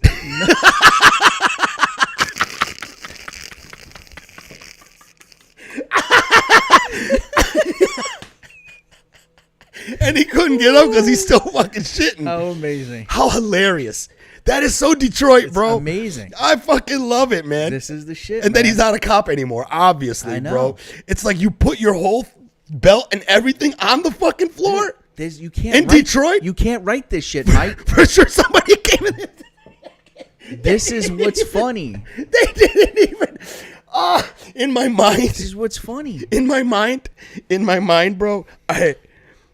I wish that it was like oh shit, did I fuck up the? Oh no. Did you fuck it up, Mike? I don't know.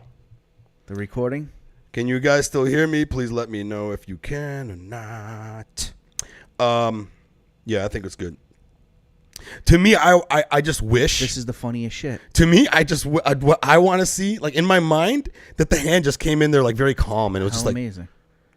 It's the best. He took his fucking gun. It's incredible. Dude, I'm telling you that this is the same thing. I keep going back to this guy called the janitor, but he stops by. I'm at my desk one day and he stops by and he goes, "Gary, did I ever tell you about the time I had to go to Rikers Island jail?" And I go, "No, Carl." I go, "What are you telling me?" And he goes, "Gary, let me tell you something. I went down into the subway and I hopped the turnstile and a cop saw me. And he comes over to me and he goes to arrest me and he arrested me not for hopping the turnstile, but because I had an outstanding ticket I didn't pay for public urination, Gary." And he goes, "So they brought me to Rikers Island." And he goes, I'm on the phone with my mother. And she goes, "Carl, I'm going to bail you out." And he goes, "Mom, don't bother. I'm only going to be here another 24 hours. Save the $2,000. The hot dogs are good." The hot dogs are good. Then he goes, the hot dogs in jail. I go, "Carl, the hot dogs were good in jail?" He goes, "Gary, the best fucking hot dogs." He goes, "But they load them up with shit for you to go to sleep so you don't fight." No, Like, I don't think that's true. This is what he's telling me. This is hilarious. So he goes, he goes, "I got out of jail." He goes, "I couldn't wait to go back and get the hot dogs." I go, "Carl, you're out of your fucking..." Like, but these are the characters bro. that you just go, you can't dream them. People out here, when they want to talk to each other, they email each other. Yeah. I'm like, fucking pick up the fucking phone. It's your family. But you like it out here. I love the weather. I love the weather too, bro. What am I going to do? Where am I going to go? Where am I going to go? But don't you miss the people? I miss the people every day. You know? Mike, I can't... The Listen, people here, listen, man, you can find your tribe out I'm not here. trying to shit on LA. But the truth of the matter is, it's a different fucking pace where we come from. Yeah. It's a different way of talking to each other. Yeah. It's just quick, fast, Yeah. on the move. Yeah. And I like walking. I love walking cities. I love walking too. But I mean, and New York is a walking city, though. That's what I'm saying. I love that. Oh. I love seeing the people. I love But this is not a walking city, though. No, it's not. You got to get in your car and go everywhere. You can walk. I mean, I see you walking in the same We're the only ones that neighborhood. walk. We're the only ones that walk. We bump into each other unintentionally It's true. because we're the only ones out here that are actually going out. Because we're just. But this is a nice place to walk. It's a beautiful place to walk. You know? The The weather's palm always trees. nice. The palm trees. Palm trees are so nice. When you're from the East Coast, the palm trees never get old. I don't know about you, but they never get old. They don't. Because I remember when I used to live in Detroit, I would have to fly somewhere to look at a palm tree. And I would just be happy to be I'm going to sit here and just look at that palm tree. The palm tree's here. When I was a kid, we went to two places on vacation. Yeah. We went to Montauk, which was 60 miles east of where we grew up, at the end of the Hamptons. Okay. So Okay. it's like a rich place. Yeah, I guess you could call it, but everybody goes out there. We would go out there, right? And then when my mom bought us new shirts, T-shirts, and socks, I knew we were going to Disney World. And we did that maybe like every 6-7 years. So those are the only two places that we went. And I remember... Where was the other one?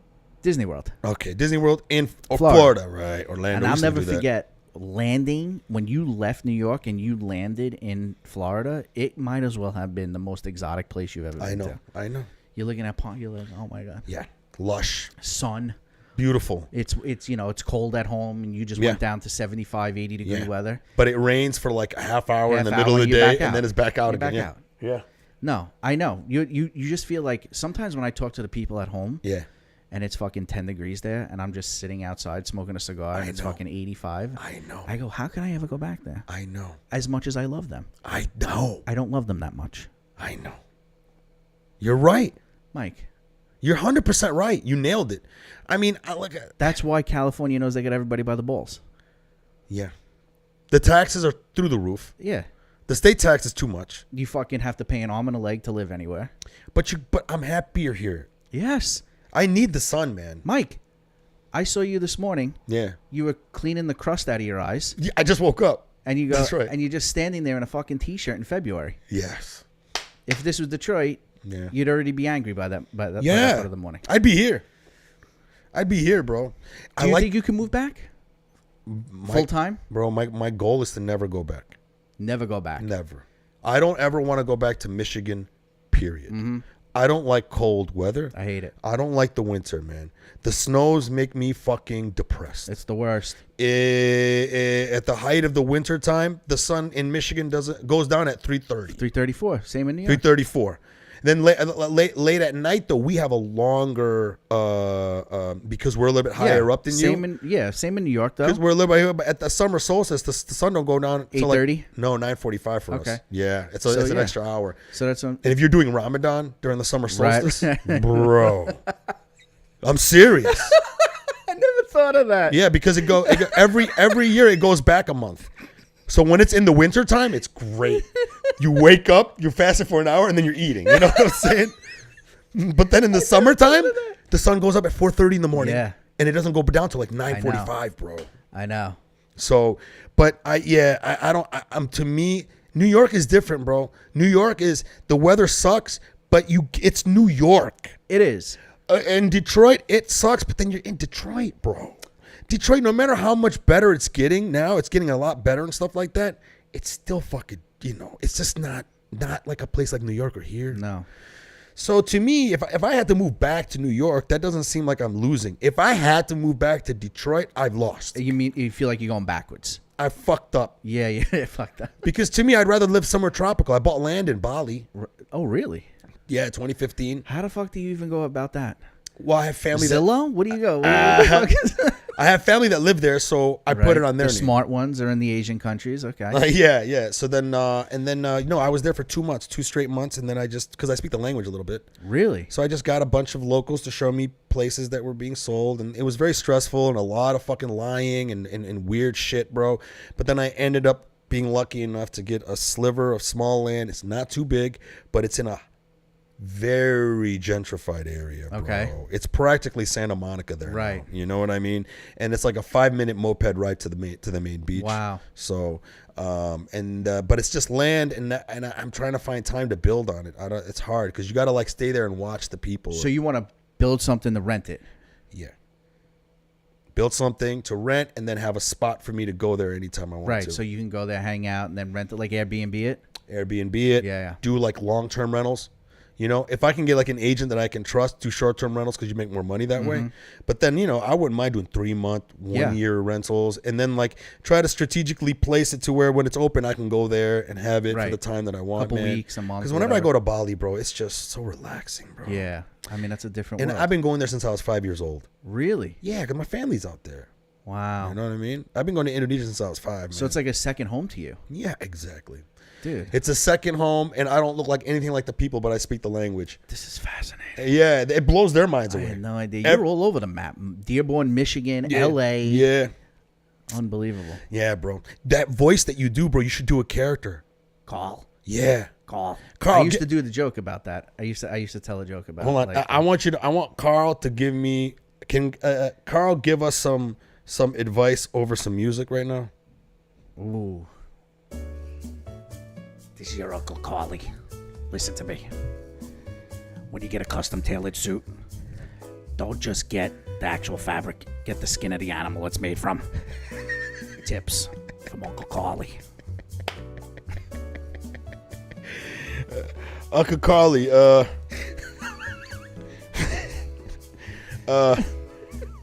what's the best way to approach a woman that you find attractive on the street? Easy. You throw them in the back of a van, and then they never hear from their family again. Uncle Carly is there. Family. Women like that, apparently. Absolutely. Do you think these days? Fuck am I doing? Do you think these days that men are like too soft and they don't realize that women crave a little violence now and then? Absolutely. It shows you who's in charge. Absolutely. Oh my God. He was the best. He got sick. I don't know if he's how he's doing now, but Uncle Carly is.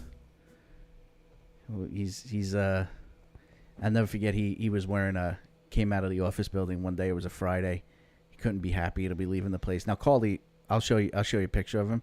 Carl's probably like 300 plus pounds at the time, and he's wearing a New York Knicks jersey that looked like it was painted on him. It was like that tight? It was that tight. What the fuck? Is he fat? He's 300 and something pounds. Jesus. Right? And I'll never forget, he fell into a pothole in the street, and he hurt his leg pretty bad, and he just comes in. We worked in an insurance office, and he was just asking everybody in insurance how much he thought they can get for that claim. And he's like, Gary, I think I'm going to get like $500,000. I can fucking get the fuck out of here. I go, something's telling me you threw yourself in that pothole. Something tells me you dug that pothole up and then threw yourself in that pothole. Oh, my God. But, yeah, so. A lot of good shit here, Mike. Rental properties. That's where it's at. You got rental properties? I'm working on it. Out here? You trying to get something out here? Yeah. Oh, you got that money. I'm trying. We're saying. We're trying. I'm worried about rental properties here. Why? Liberal states typically have ridiculous squatters' rights. Yeah. And if you get somebody in there that really wants to screw you, they can. Yep. I have a couple of tenants right now reaming me by using the government, and they haven't paid in a year. Here? In Detroit. Oh, in Detroit. Yeah. Same thing. Well, and then like you go to places like Texas, if you get on day 5 as a landlord, you're legally allowed to change all the locks in the house. Wow. Because it forces a negotiation. Wow. And then if they don't pay by day 30, the government yanks them out. Yeah, I mean, listen. I'm afraid to rent out here. Yeah. I mean, I guess the only thing that you can really do is do really good checks, credit checks and background checks. And then I guess if the rent is at a certain level too, you know who you're kind of getting to, you know, like if you're getting good people, professional people, you know, I feel like you probably run, you know, you have a better chance of not having that. Put it down a little bit because I'm covering your face there. A little bit down there. There you go. Am I all right? Yeah, kind of. I think you're gonna get. There you go. You know, you can't have. You got to do your homework on who's renting from you. But I do too, man. But well, actually, the last 2 tenants that I have that are giving me problems right now was when I let my property manager place them without me screening them because I was too busy. yeah, you got to do that. Bro, my 15 years plus doing this stuff, man, I've never had to evict anyone until I let this fucking. You're gonna get one. You're gonna get one. Yeah, but it took 13 years for me to never have it, and it wasn't until I was like, hey, this one manager who I didn't realize was probably had Down syndrome, just didn't know what he was doing. He placed the 3 tenants that he placed were the ones that just ruined everything. Bro. Yeah. Fucked up the entire He operation. just rented it to anyone. Yeah, he's just not a good read on people. You know, like me and you, we're good read on people. Yeah. I can pretty much tell if you're a piece of shit from across the street. Right. You know what I mean? Or like if somebody tries to do, come on, I'm like, oh, that right away, I don't want you here. But I think if you can get, like, because you've been smart with the real estate thing, but I think if you can get yourself into, you know, a property and hold on to it for a little while and then get yourself into another one. Out here, I went on a You date. do 1031 exchanges I and do shit that. like that. I You do that that. all the time. I do that all Until the they time. do away with that. They'll probably end up taking that away from The everybody. Democrats have always been trying to knock it off. But that's a great, you know. Well, now it's making it harder for smaller rental people because the Democrats they lowered the limit for the 1031 exchange, I think up to max of $500,000, which they don't understand is just fucking the little guy like me. Because now what you're doing is you're forcing those real estate people that had that were able to leverage the 1031 exchange at such high amounts to now they're going to sell off their big assets. Yep. And then they're just going to go down to the smaller markets and then just accumulate multiple homes at under 500,000 so that they can keep doing the 1031 exchange. And then they're going to bring their big shark money into my little pond and now they're going to buy me out. You know? Right. I mean, they're already doing this whole thing about, did you hear that there was that one commercial or ad where they're trying to get people to realize that owning nothing in the future is actually nice? So basically these people are trying to gobble up everything and then they're trying to brainwash everyone. You'll be happier not having to own anything. Fucking fucked. But it's gonna work. Yeah, of course. It's definitely gonna work. But I also think, you know, like And it pisses me off. from like our perspective, like you asked me about investing out here and, you know, it being a liberal state. The only thing that you have going for you out here is that no matter what, no matter how many people are leaving LA or California for that matter, just as many are coming in. That's true. And people. But how long is that gonna last? I you know what, Mike? I don't know that goes away because I think people love being If those on fires coasts. can make it down here. I think people love being on the coasts. And there's opportunity, and the entertainment business holds people here, and there's a lot of jobs. That's being you know. fragmented though. Yeah. The as the future goes But it's still on, it's entertainment's going to be more fragmented. More and more people are going to be able to do it wherever they want to do it now. And I don't know if this the is weather. the weather's everything. Bro. I'm telling you, it's holding people. This place is not supposed to exist. We have I to know. pump water from other Yes, places to I know. fucking have people live here. But this is the reality. I just think, and you're seeing it, like you see people paying rents for areas that are 10, 15 years ago were considered horrible areas. They're paying $6,500 for 3-bedroom homes. I know. And you're like, and that's only gonna continue. You know, It's not going the other way. this is the mindset I have about that, right? I went on a date with this girl one time. She's a Moroccan real estate agent, and she's also an investor. She gave me, I think, the best plan. She was like, do you really want to have more problems, more rental properties, more problems? You got to place the tenants, and then when they leave, you got to clean the place up, and you got to paint them, and fix the whatever, and chase the deposits, and if people don't pay and whatever. She goes, or, and this is, I think, the best strategy, buy a house that you can flip and sell a house a year. Well, I think there's two different sides to that, because there are people who do that very successfully. Yeah. Where they'll go and buy a house, put in X amount of dollars, and flip it. But the only thing with that is that let's just say that the renovations on that take you 6-7 months, like whatever you're buying, who knows, but with the way appliances are coming in now, and you got to wait for this and you got to wait for that. Permits, how slow the government is. all of that, right? Yeah. And then, so you're not getting any money coming in. Not yet. You may have to wait a year and a half before that sells. You've already paid the property taxes. You're carrying all the cost on it, insurance, taxes. You have all the carrying costs. Whereas if you bought a rental property and you had someone in there, day one, you're getting a check. Day one. I know, dude. You're preaching to the choir. I know, but I'm just saying, like, the flip thing is really good if you can wait for your money and be willing to put it out. I mean, if I could turn over, let's say, 300,000 some odd profit at end of a year or more, that's worth it to me. Yeah. You know what I mean? And it would at least allow me to be able to, because to me, bro, I'm having a hard time getting back into real estate at the frequency that I was, because now the business of stand-up is coming in. Right. So now I'm looking for venues. I'm trying to sell Right, tickets. right. I'm trying to whatever. And I'm doing it all by myself, making my own posters. And I'm hiring other people to do certain things. But, man, dude, it's like, do I have time to deal more rental properties, man? And then, I think your return on your investment out here ain't going to be that high in the rent. I think your return on your investment is higher when you decide to sell the home. Yeah, your equity. Exactly. Yeah, long term. And Detroit, man, the window's closed on that, man. Finding a home for $30,000, $40,000, it's just almost impossible now. Right. So you did good. And yeah, so that was easy. You buy a home for $30,000, Now it's rent worth it 80, out. 90, 100. Yes. Yep. Some of them even And went you're still higher. getting the rent. And I'm still getting the rent. And but the return on your investment on there is so much higher. Yeah. So, $30,000, you make $1,000 a month. That's a huge return on your investment. You know what I mean? Even with all the expenses, you're probably close to 13, 15% ROI. That's huge. Right. It's a big return. Yeah. Out here, your return is maybe 1-2%. Yeah. But if you bought a really good house, the idea is in 5 years, you probably sell that for $500,000. Well, then you get a lot of people who are doing interest only loans, and they're smart with it. They're just paying the interest, and then they got a 10-year term on that. Right. And then once they get to the 10 years, they sell the property or whatever.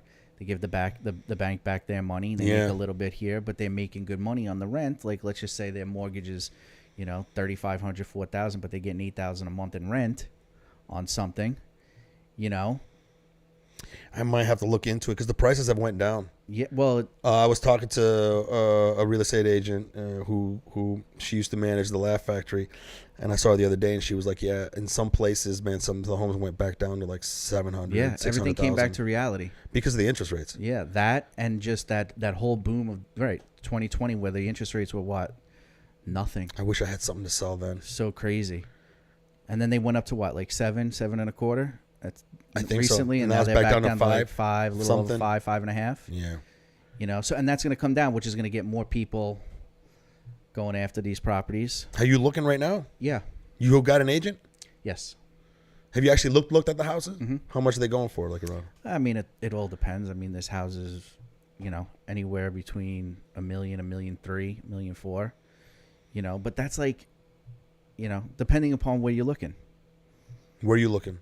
So, kind of like over, where Lamert Park is?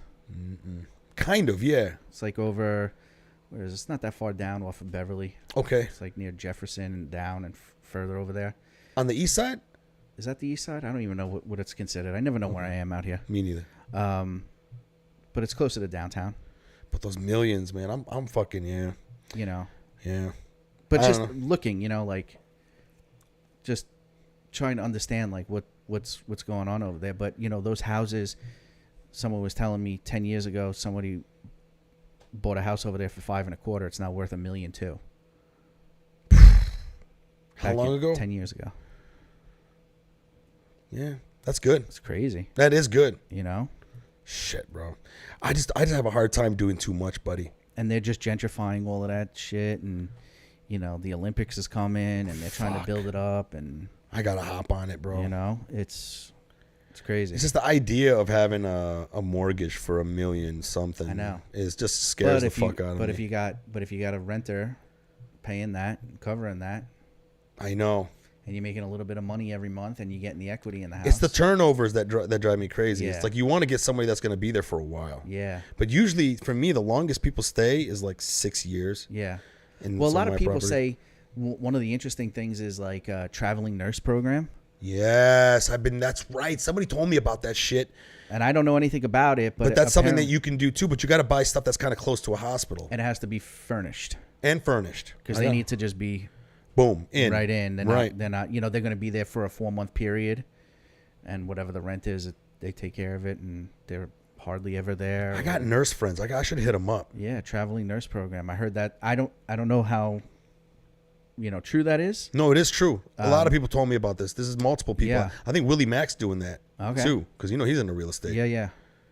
So he got a TV show. Yeah. Where he does it. He's like flipping, right? Him and his brother. Yeah. Renovating and flipping. It's called This Flipping Family. Yeah. I think is what it's called. Yep. Yeah. Yeah, but he's lucky, man. He's got his brother down there that does the work. I wish I had a brother that was in Detroit, because I would just expand faster. Is that where he is? He's St. Louis. St. Louis. Okay. Which is pretty much Detroit. Yeah. Same thing, bro. All right, bro. Let's end this, man. All right, kid. This was fun, bro. Awesome. I love especially talking about that shit earlier with the whole allowing your kids to stay at home, because I'm trying to come up with a bit about that. That's so funny that you brought that up, because that's exactly what it is. Like if white people in this country would start practicing that, any money, you're gonna start seeing like 19-year-old kids with cars that they don't deserve driving. I had a buddy that was living in his parents' like 8,000 square foot Thank you, house. Bolty. I had a parent that was living in his like 8,000 square foot house. He had this he was driving a Lexus and whatever. He just stashing money for 10 years. Yeah, but that's stupid though. He bought a car. Yeah, but he also bought some properties. That's okay. Yeah. See, but I'm just saying, like, that's like just culturally. Yeah. It's the same thing. It's just, it's fucking, but it's also smart. If you're going to do the right thing. Yeah. Like if my kid, if I was in that position and my kid was staying in the house until that long and he was doing the right thing, I wouldn't give a shit. Yeah. I'm like, well, whatever. If I can set you up and give you a little bit of an edge. But it's so funny how, like, in American culture, white Americans and even some black Americans, They think it's over at 18. They go, I raised my kid. get the fuck out of here. I did my job. You're off to college. They're like out of the house. And I'm like, I don't know that. And then it's like, it's sad too, because like you send a kid out to go fend for himself at 18 or even 20, 22. Man, I haven't figured shit out at that time. Well, Mike, think about how fucked up the way life is, right? The kids today are being preached to. How long was it go to college? The only way you can actually be somebody is if you go to college. My dad would tell me that. But that's what I'm saying. And we were programmed as a society to be like, you got to go to school. You got to get this. You got to get a job. By the book job. Right. And you work your way up the ladder and you spend 10 fucking years, right? But we set kids up for failure. Yeah. Like these kids are coming out of these schools with fucking $400,000 worth of debt. Yeah. And they're getting $50,000 a year starting jobs. Yeah. But then they're also kicked to the curb because their parents were It's like slavery. Yeah. It's like being shackled. So now they live in financially shackled. They live in LA. They pay $2,000, $2,500 a month. They got a car. They got student loans. Then they go, I'm going out on a date. They're in fucking debt for 60 years. Yeah. And then how dumb is it in America? They brainwashed us to be like, work really hard. Hold on a second. Save all your money so that when you turn 65, when you can barely have the energy to want to do anything else, that's when you retire. It's like, motherfucker, Social Security's gone. If I had kids, bro, with what I know and how my family, I would make sure that when my kid I want him to save his money, her money, right? And I want you to be able to start thinking about what you're going to do with that money in the future. And then I also want you to travel. Yes. And I also want you to understand that, like, you should take mini retirements. You should get yourself to a financial freedom that by the time you get to your late 30s, you should be able to take what Tim Ferriss calls in his book, The 4-Hour Work Week, which I think everyone should fucking read. He talks that instead of taking one long, dumb retirement that America sets you up for in your 60s when you're too old to do shit, do miniature retirements. Yep. Do these sabbaticals, right? When you're fucking young enough to be able to climb the temples of Bali. Go away for 2 months. I've done that. And I'm so glad I fucking did that shit. Smart. And now when I think about myself doing that in my 60s, no, dude. That's why I don't travel in America. 95% of Americans and everybody in this country is sold a fucking bill of goods. Yeah. They're sold. It's all bullshit. It's all bullshit. You know, American breakfast is bullshit? Did you know that? I don't know. I like a ham and egg. No, I know that. But did you know that was programmed to us? I'm sure. So the early 1900s, I think around the 1950s or 40s, the U.S. government realized that they wanted to subsidize eggs, orange juice, pork, and all the breakfast stuff that we like, right? And they went to a advertising firm. I forgot what his name was. He's supposed to be a legendary advertising guy, one of the Mad Men type guys back in the day. And he's the one who came up with part of a complete breakfast. Yep. And it was a picture of eggs, orange juice, pork, bacon, all that, everything that the government wanted to subsidize. Amazing. And then they brainwashed us into believing that you had to eat that and that was the most important thing of the day. And now we're finding out it's probably better not to eat breakfast, you fat fuck, because you're already taking in too many calories throughout the fucking day, or whatever the case may be. So to me, that goes back to when I talked about how those rich people are now trying to convince us that you'll be happier if you don't own anything. And I'm afraid that's going to work too, bro. Absolutely. But people like us can't be fucking buying into that. No. Well, but the problem is that the majority are. Which will be probably better for the people Listen, who aren't. I'm not trying to go down that road of like everything that's happened in the last 2 fucking years and all the bullshit that went on. But I don't understand, like, not to get on the vaccine or whatever because I'm not political like that, but it's like, come on, man. But somebody you don't know, politicians or whomever, are just telling you to do something. Yeah. And you would be skeptical if your good friend told you something. Yes. But yet you'll like if your good friend was like, you should be doing this and you should be doing, you'd be like, I don't know. But yet fucking the government tells you something and you just go, oh, I guess they got my best interest. Why is it that the government can have the most ridiculous explanations and we don't question them? Nothing. But if our friend gave us that same explanation, if our friend said, it was a magic bullet. Mm-hmm.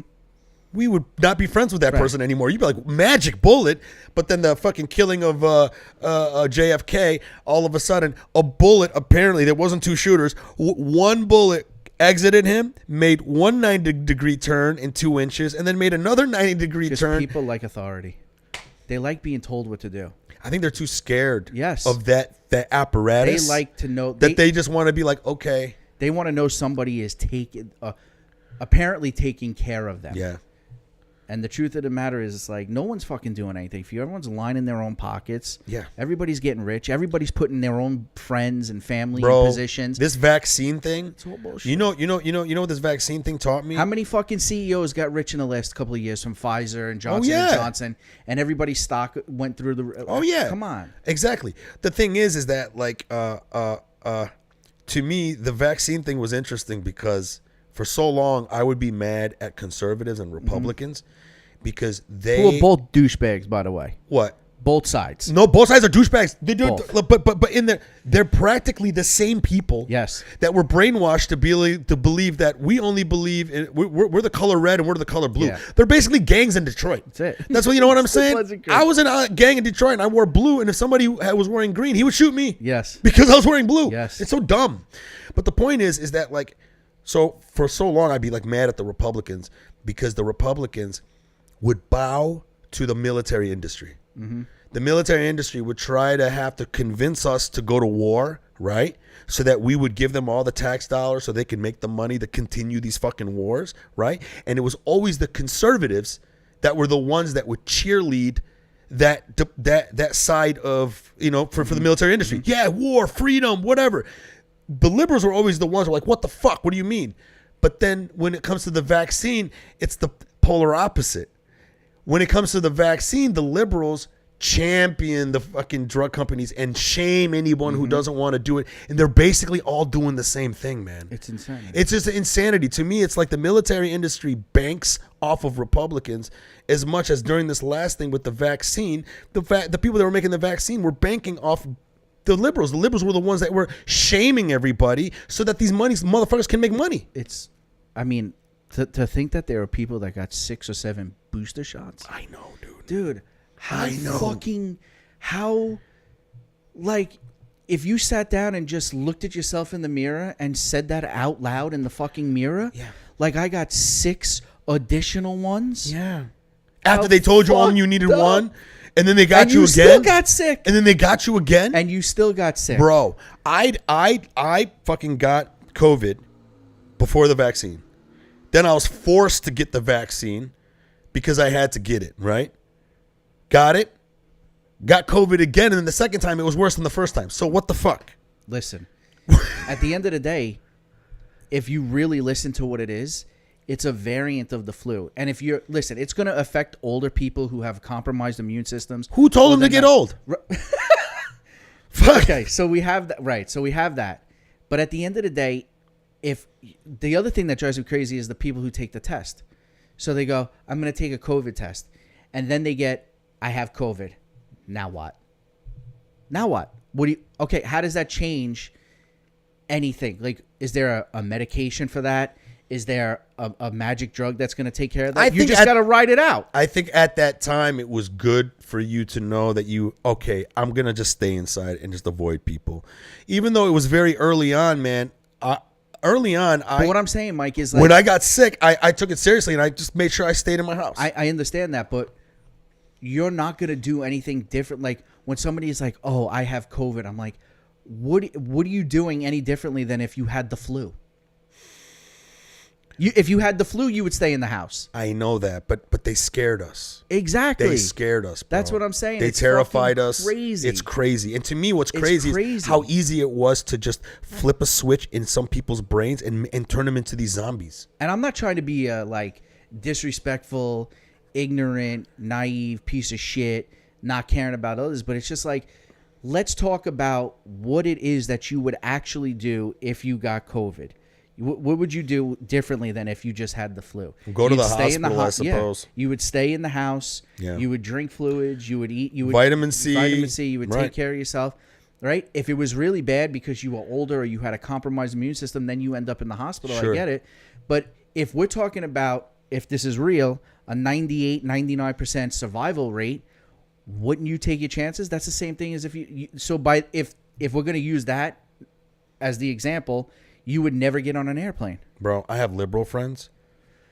They have kids, and they work in the industry. Mm-hmm. And sometimes I feel like the things that they post are just ways to keep them working. Yes. And like they take their kids to get vaccinated, and they document the whole thing on the story. How brave. Mm-hmm. How brave. No, how idiotic. You're the fucking brave one for fucking making your kid who can't make a decision get something that they could probably fight off themselves.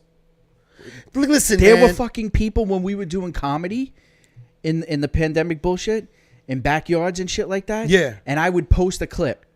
Okay. And people like that I knew or whoever saw it, they'd write me some fucking crazy shit like, "Oh my God, you're so disrespectful.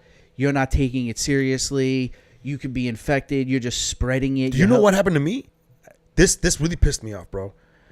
I was dating this Italian girl back in the. There's the first problem. Well, that's the first problem. Well, yeah, I had to break up with her, but no, she was great on a lot of levels. But then it was just like, you know, I can't stick around when people start gaslighting you. Yeah. And start like trying to turn the tables on. It's just like there's no growth there. Mm-hmm. So, but anyways, we were dating, and you know, during the lockdown, you know, I was like, you know what, this thing is like going on for a while. She stayed here with me. We had a great time. Yeah, it was a good time. Great. She loved to cook. Miss it. She loved to cook. Yeah. Oh my God, like every night we were just fucking eating and having a great time. Then I was like, you know what, babe? Let's go to fucking Puerto Rico. Mm-hmm.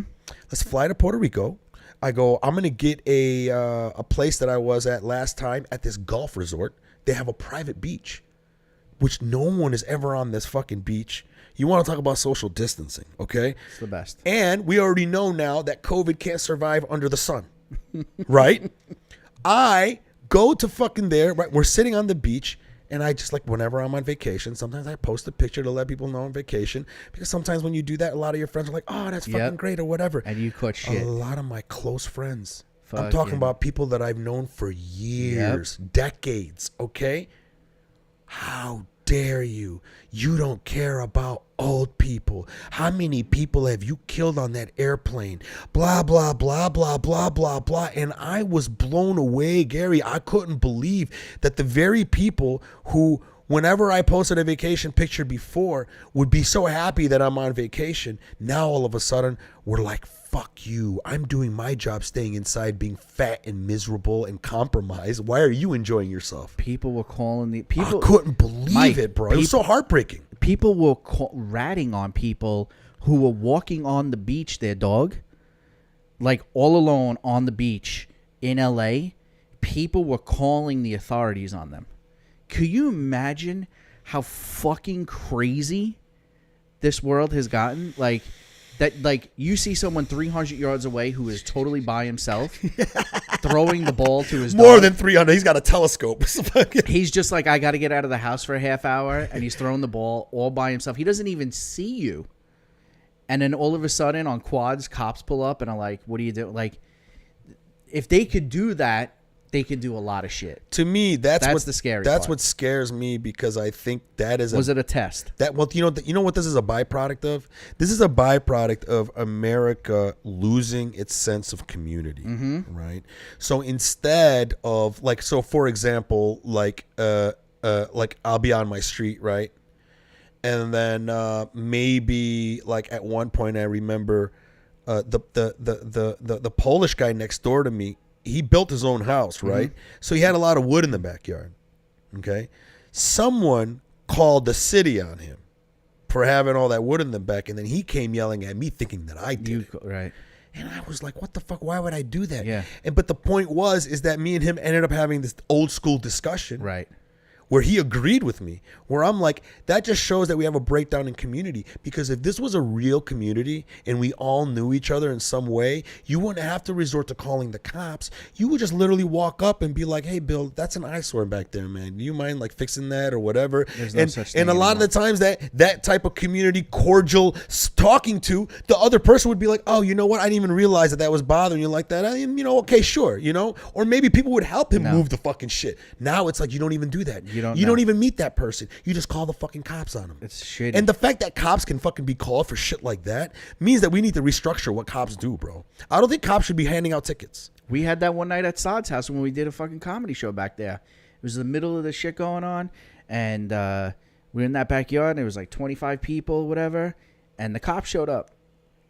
And they came to the front gate, and they were like, oh, what are you guys doing back there? And it was just like, oh, it's just a small gathering. We're just hanging out. And they were like, all right, no problem, whatever. But they would like, for them to even show up for that, because the call to them was there's people gathering, and it's like, Oh, they got a call. yeah. So it wasn't like they were walking by and they were like, No, they got a call, and they pulled up, and they were like, and you can even tell a lot of these cops, they don't want to be they're doing not this. doing. What are they? They gonna don't want to do do this. What are you gonna do? You're gonna round up 30 people and arrest them? They did it with an outdoor show that this other guy was running on the front yard, and then like the cops had to come there and be like, No. "Look, we got the call," and they were like, "You guys are not supposed to be doing this or whatever." But then they were cool. They were like, "Look, if you can just tone down the noise a little bit." He goes, we'll let you finish the show. Mm-hmm. And then he goes, but other than that, you can't do this anymore. And you can even tell. They were even telling us, they were like, listen, we don't agree with this either. What are you going to do? It's like, I have to do my job. It's fucking crazy. And people are screaming at each other for everything. And they're like, don't wear a mask. Don't wear a mask. Wear a mask. And I'm like, why are you people not that mad at the government for putting the shit that they put in their food? You don't care about that. You'll scream at everybody for everything else, but you won't talk because it's easy, bro. I know. It's Everyone easy. wants what's easy. But it's also Like my one friend have this over with that you. last shooting that we had. Yeah. One of my liberal friends posted this picture of the news article, and then she just puts, "It's the guns." Yeah.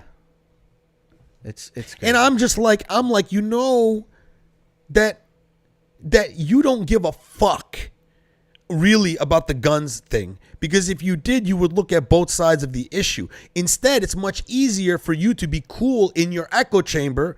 It's now you feel so good because all you have to do is go, "It's the guns," and then 500 of your friends are like, "You're Yep, right," yep. and now you can go on your day feeling like you're so virtuous. That's the fucking problem, is people find commonalities with other people who feel the same way about them, And they're then not it just- challenged. and it just keeps like building, and you're like, it's insanity. Buddy, I have another friend of mine. Again, they're working to be in Hollywood and all that fucking shit. He's from Detroit. And we sat down and talked one day, and we were having like dinner and shit, and then I brought up the whole all cops are bad. So he goes, I don't like this one comedian because he's all pro cop. And then I'm like, pro cop in what way? And I go, and then so we got to the all cops are bad, and I've always been on the side. I'm like, that whole terminology, all cops are bad, is fucking dumb. Yep. Right? And then everyone at that table attacks me. Right? What do you mean it's dumb? You know what cops are doing? I'm like, listen, you don't have to explain to me how terrible cops are. Yeah. I know. Yeah. I'm not an idiot. Yep. I pay attention. Yep. I'm saying, just saying all cops are bad removes the nuances of the discussions that we really need to fucking have. Saying all cops are bad is just an easy way to say it. And then my one friend started challenging me, and then he goes, but they are all bad. I go, all of them are bad? Right. That's, He goes, yeah, all of them are bad. And then I go, all right, let me ask you something. If some guy was coming into your house with a gun to attack you and your family, are you going to call the cops? Mm-hmm. Can you believe his answer? His answer was, and he said it so confidently, I will do everything in my power not to call the cops. Hold on a second. Next question. The next logical question. Do you own a gun? He goes, fuck no, dude, I'm liberal. oh my God.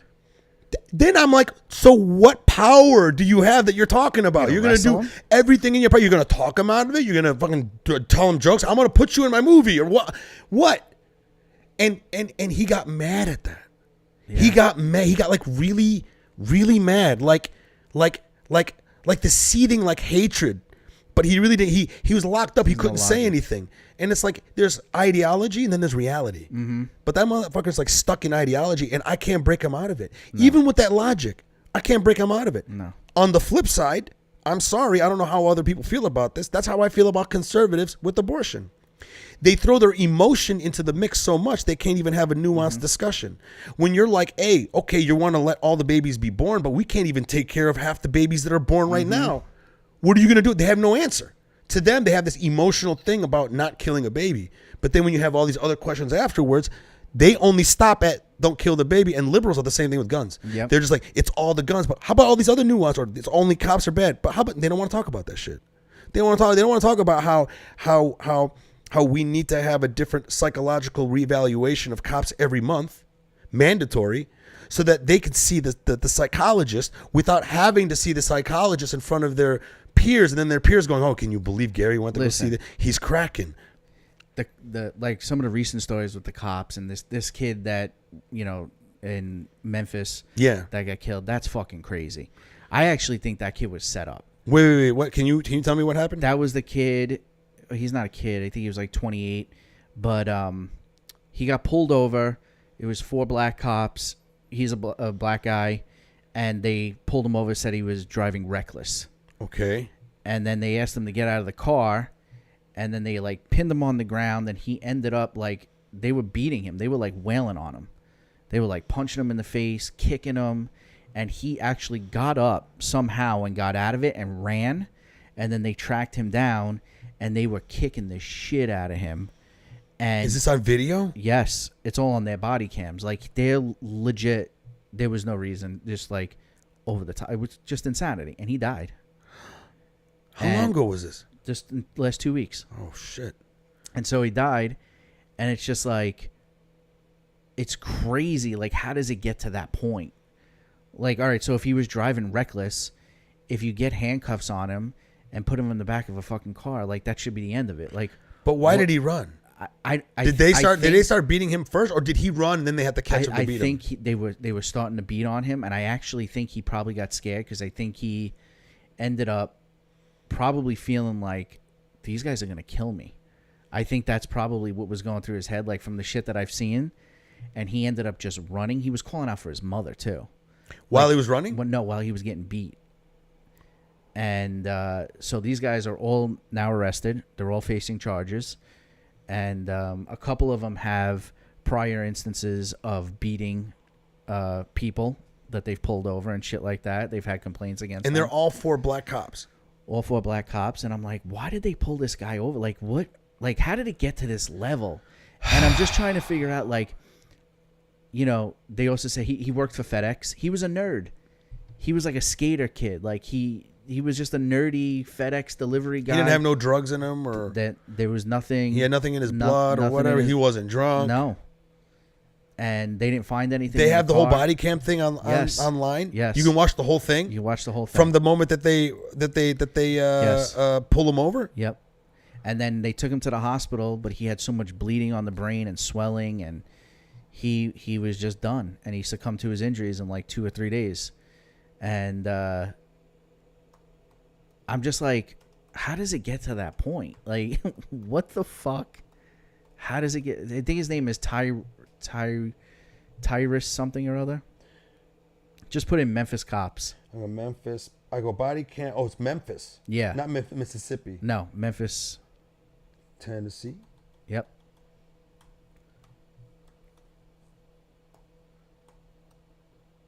I mean, they fucked him up.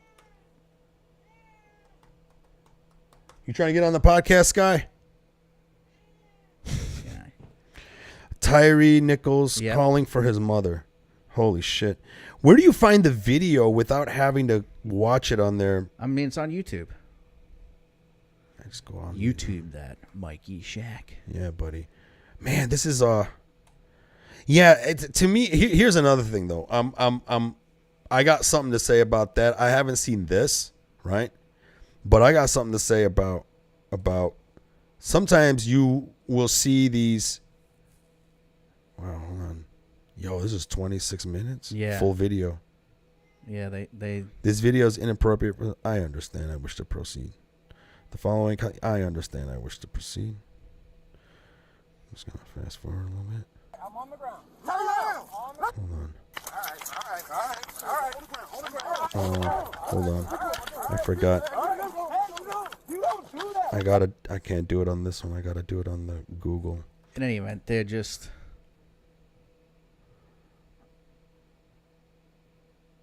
I understand and wish to proceed.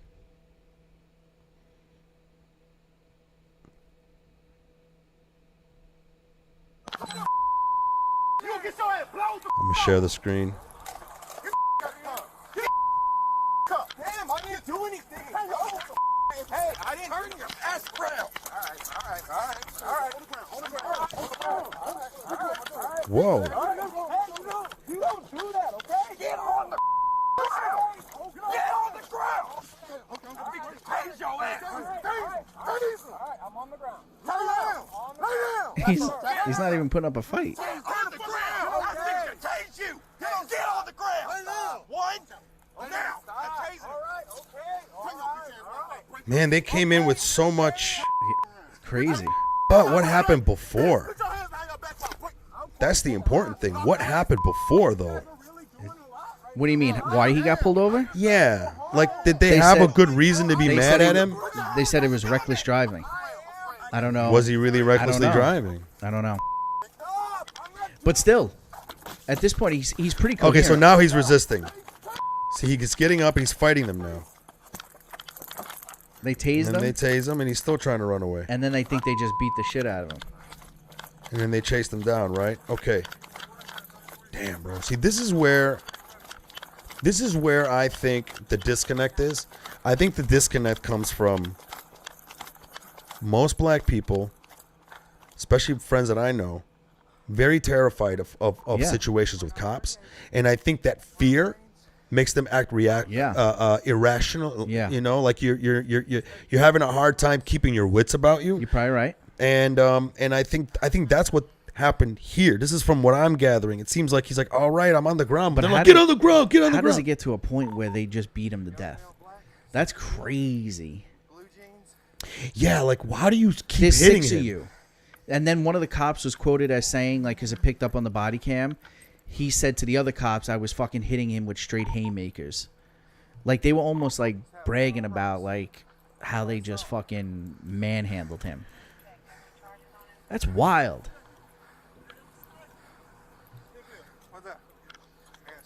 I mean, he's, like, leaning up against the car. It took them, like, 15 minutes. It took, like, the paramedics to take him to the hospital. Somebody had a really good idea I heard on a podcast. But who knows, too, not to interrupt you, Yeah. but, like, who knows what the situation is here, too. Like, I even said to Lindsay, I said, he could have been he's a FedEx driver. God forbid he, like, said something to one of their wives, and they caught wind of it, and maybe they were hunting him. You don't know. Like, maybe they were just... They had it, like... All I see is the footage of them going back to his car. Yeah, I don't know where the other... I Hold mean, on. it's hard, too, because there's so much movement. So right now we're just watching the guys going back to their car. And somebody else is chasing them, and I don't think we're following that right now. I'm going to have to watch the rest of this, Yeah, man. you're going to have to watch it. I'm like, but the thing is I think a lot of it comes Just don't down. know how a guy dies like that. Here's the thing, man.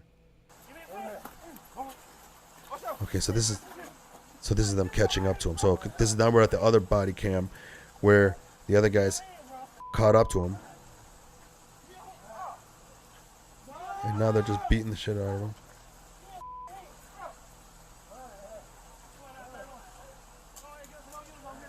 These guys know they have body cams too. Which is crazy. So There was one point I they think beat they him. said Then he's threatening to mace him again. two of the cops I think This kicked guy's him like direct trying to in the break his face. arm, it looks like. They kicked him directly in the face.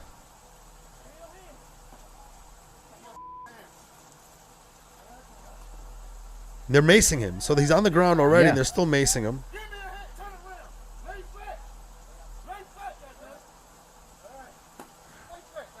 The thing, here's another thing. It's the guys are not good at giving out commands. No. They're saying get on the ground. What they mean to say is get on the ground flat. And Don't he's sitting move. on the ground and he's Yeah. like, I'm on the ground. He's like, what do you want? Yeah. That's a bad situation. How do you get the...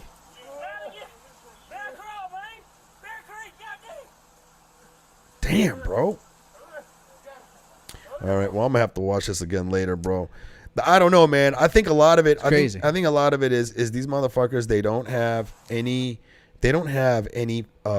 It's a power trip. It's a power trip, but then they also don't have any de-escalation training.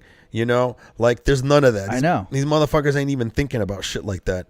Like, and I know they got to be cautious. Like, if the guy's going to grab a gun or something, you don't know. Like, shit can happen quick. Listen, you remember during the pandemic, after George Floyd, there was the other guy that got killed that was shot 7 times in the back. Okay. Was he the one that was running? No, he wasn't. This is what happened. Okay.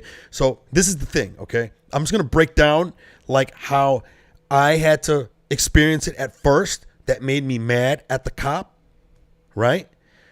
D.L. Hughley, if you follow him, he will always post like shit that's like bad shit happening to black people, right? And sometimes it's out of context. And it kind of makes me mad because he would post some things that make me go, man, what the fuck? And then when I actually look into it, I'm like, wait a minute. This is the problem. You're getting snippets. So the video that I showed, it showed right at the moment where the guy who's black is walking back to his minivan, right? And the cop's like, freeze, freeze, freeze, freeze. And then he shoots him. Boom, boom, boom, boom, boom, right? That pissed me the fuck off. Yeah. Now, that video was the only thing that they showed on the news, right? And they just stoked all this anger on people who are all cops are bad and on the left, right? And then I decided to find the full video. And then I decided to read about what happened. And when you get the full story, you realize the white cops are showing up to help out the black mom and the kids, and he's trying to steal the fucking kids. Yep. And he had a restraining order where he couldn't be anywhere near her, and he already broke the restraining order. He forced the kids to get in the fucking minivan. She had to call the cops. The cops are on the way. As soon as the cops are on the way, they get the call from the dispatch, hey, this guy's got priors and he's got a warrant for his arrest, so you need to take him in. That was the same thing. Hold on a second. So then they get there. They see the kids are in the minivan. They're trying to get him away from the minivan, right? And they say freeze, and he didn't comply. And then the guy walks and defies him and goes into the car. The cop waits until the guy gets into the car. It looks like he's going in to reach for something. Yep. And then he shoots him. Now, hear me out. D.L. Hughley didn't do a good job of posting that. At first, I was like, fuck the cops on this. Yep. Then when I found out what the truth was, Yeah. and then I started like sharing the information, all my liberal friends started coming at me. You don't care about black people. No. And I'm like, it's not that I don't care about black people. Don't you guys know that they were there helping black kids? There were kids in the minivan. Who knows if maybe that guy was suicidal? What if the guy was going to pick up the gun and shoot the kids first? That was the same thing. And to me, it's like then people get mad at Candace Owens when she says, play stupid games, win stupid prizes. Right. He's the prime example of that. Well, it was the same thing like LeBron James is the king of fucking putting out shit that out of context and him not knowing all the facts. Oh, he is? I don't know. I don't follow him. So there was an incident, I guess, about a year ago where there was a young girl who was literally had a knife in her hand. And she was going to slash her other friend. Like it was a domestic thing. I think I remember seeing this. And so the cops showed up, black girls, parents were outside, the whole thing. It was in this neighborhood in Ohio. White cops show up. She's going to literally stab or slash whomever. The cop shoots or kills her. Oof. And LeBron James starts posting like the home address of this cop. Doxing him. Yeah. Which is illegal and stupid, and you can't do that. And I'm like, did you bother to see if whether or not, like, he was justified in it? Like, this other girl would be dead if, in fact, he didn't do that. And it was all caught on the body cam thing and the whole nine. And it's like, it was either her or that girl was going to get killed. She was going to slash this other girl. She was erratic. And it's like, you're now going to put, with your platform, exactly, 300 million followers, you're going to piss off a bunch of people, and you're now going to, you don't take into consideration this cop. Not only him, he has kids, he has a family, and you're posting his address, and all you need is 1 or 2 crazy people to come out of nowhere and go to his house and do something to his family, when in fact you're right, he was just Bro, context doesn't exist No, anymore. it doesn't. And now, here's the thing. And the people believe the snippets they see. Sure. And they run with it. And they run with it, and then they don't have the common decency to come back and be like, oh, man, maybe I fucked up. No, they run with it. And then they stick to their guns because they have to fight for their side. That's really what it boils down to. Yep. It's like when you, it's almost like a religion. It is. It's almost like we have to fight for these lies right now. It is. You know? No one wants to take the time and just go and read it up for themselves or just kind of get But bro, it was eye-opening to me. Yeah, I know. It was eye-opening how brainwashed my friends really were. It's insane. So for the longest time, I thought they were smarter than that. And then I remember I posted something on my Instagram with the guy, okay, and then I made a comment about how people were taking this out of context, and then let's whatever. And one of my friends who's not a dumb person, it just didn't even read it, and literally commented, and I'll never forget this. And she was just like, "So you mean to tell me you're okay with a white man It's insane. just putting 7 bullets in the back of a black man?" And it's like, now I realize how dumb and racist you really are. Well, you're more racist than the racist that you think you fucking hate. People read headlines, and that's their fact. I couldn't fucking That's the believe it, reality. bro. Or they hear it from somebody else. Most of the time, they're not even reading it. No, I know. A lot of my friends are like that. I can tell. Most of the time, they're getting together to get a cup of coffee, Yeah. and someone says to them, "Oh, by the way, did you hear this?" Yeah. And then they go, "Whatever he said, Yeah. I'm gonna now say pass it on to yeah, whomever." I agree with that opinion. It sounds smart, It sounded reasonable, and I'm gonna start saying that. and that's it. You know, Dude, we're fucked. We're It's fucked. over. Let the comet hit us. Kim Jong-un is a pussy. Can he just hit the red button already and send the missile? Let's go. Enough already. What are we waiting for? What are we waiting for? I was in Austin, Texas doing shows 2 years ago. I'm outside. We sit outside at a diner. It was a bunch of us, and it started raining. We go inside because we wanted to sit inside. It was raining, and I don't have a mask on. And I'm going to the table. It was literally 5 feet from the table we were sitting at outside. Waitress comes out of nowhere. She's like, "Sir, please put your mask on." And I'm like, I'm gonna sit, and then I'm taking it off again. What? Yeah. You're not supposed to be walking in the common areas. I go, buddy. I just like the fact that you've even gotten to this point, buddy. Of believing this take shit. Take that form of innocent manipulation. That's a manipulation that's happening to our people that, to me, it's like it's on a level harmless, right? Right? But you can extrapolate that same type of programming that somebody's willing to buy into and go, let's gas these people. It's insane. Right? It's pretty much almost the same fucking shit, bro. Because 99% of the people level are of just gonna severity fall in line. is different, but the inner workings is the same, bro. The mechanisms of that manipulation is the same. The people running the world, the George Soroses of the world. Oh yeah, that guy. Right? George Soros has got what, 12, 13, 14 billion dollars. Yeah. And he's just bailing out petty criminals, and you're like, is that what he's doing? Yeah, like what's the agenda? Like what's going, like I also find out that he puts money into like manipulating the way the political shit flows. So he'll pump money into one guy, right? And then he will pump even more money to a guy who's against that guy. And it's just like he's like trying to play like this power balance. Why the fuck is Bill Gates talking about a vaccine? This guy, he hasn't even mastered Windows 95. And he's on fucking, right? But no one will talk about the fact, like, right? I don't know too much about this Bill Gates thing. I haven't really looked into it that much. He's been shoving the vaccine down people's throat for the last 3 years. Well, he probably really believes in it. Well, I think he's probably also got a lot of money tied up in whatever. But he's also done a lot of good things, though. He was also on fucking Epstein's flight log that no one's looked at. Oh, no. His wife has gone on interviews saying part of the reason I got divorced from him is because his relationship with Epstein. No. This is real? Look it up. I'm not going to. Okay, take my word. And then I'm going to pass it on. Because we need to be on the same fucking side. Is that real, bro? Yes. How come nobody on the Epstein log has been raided? You know what's crazy? Is that guys like Alex Jones is now starting to come out to be like a prophet in some of the things that he predicted a while ago. And listen, there's people that would think I'm a fucking conspiracy theorist, because I am. Because I don't believe anybody. Why would I believe anyone? Yeah.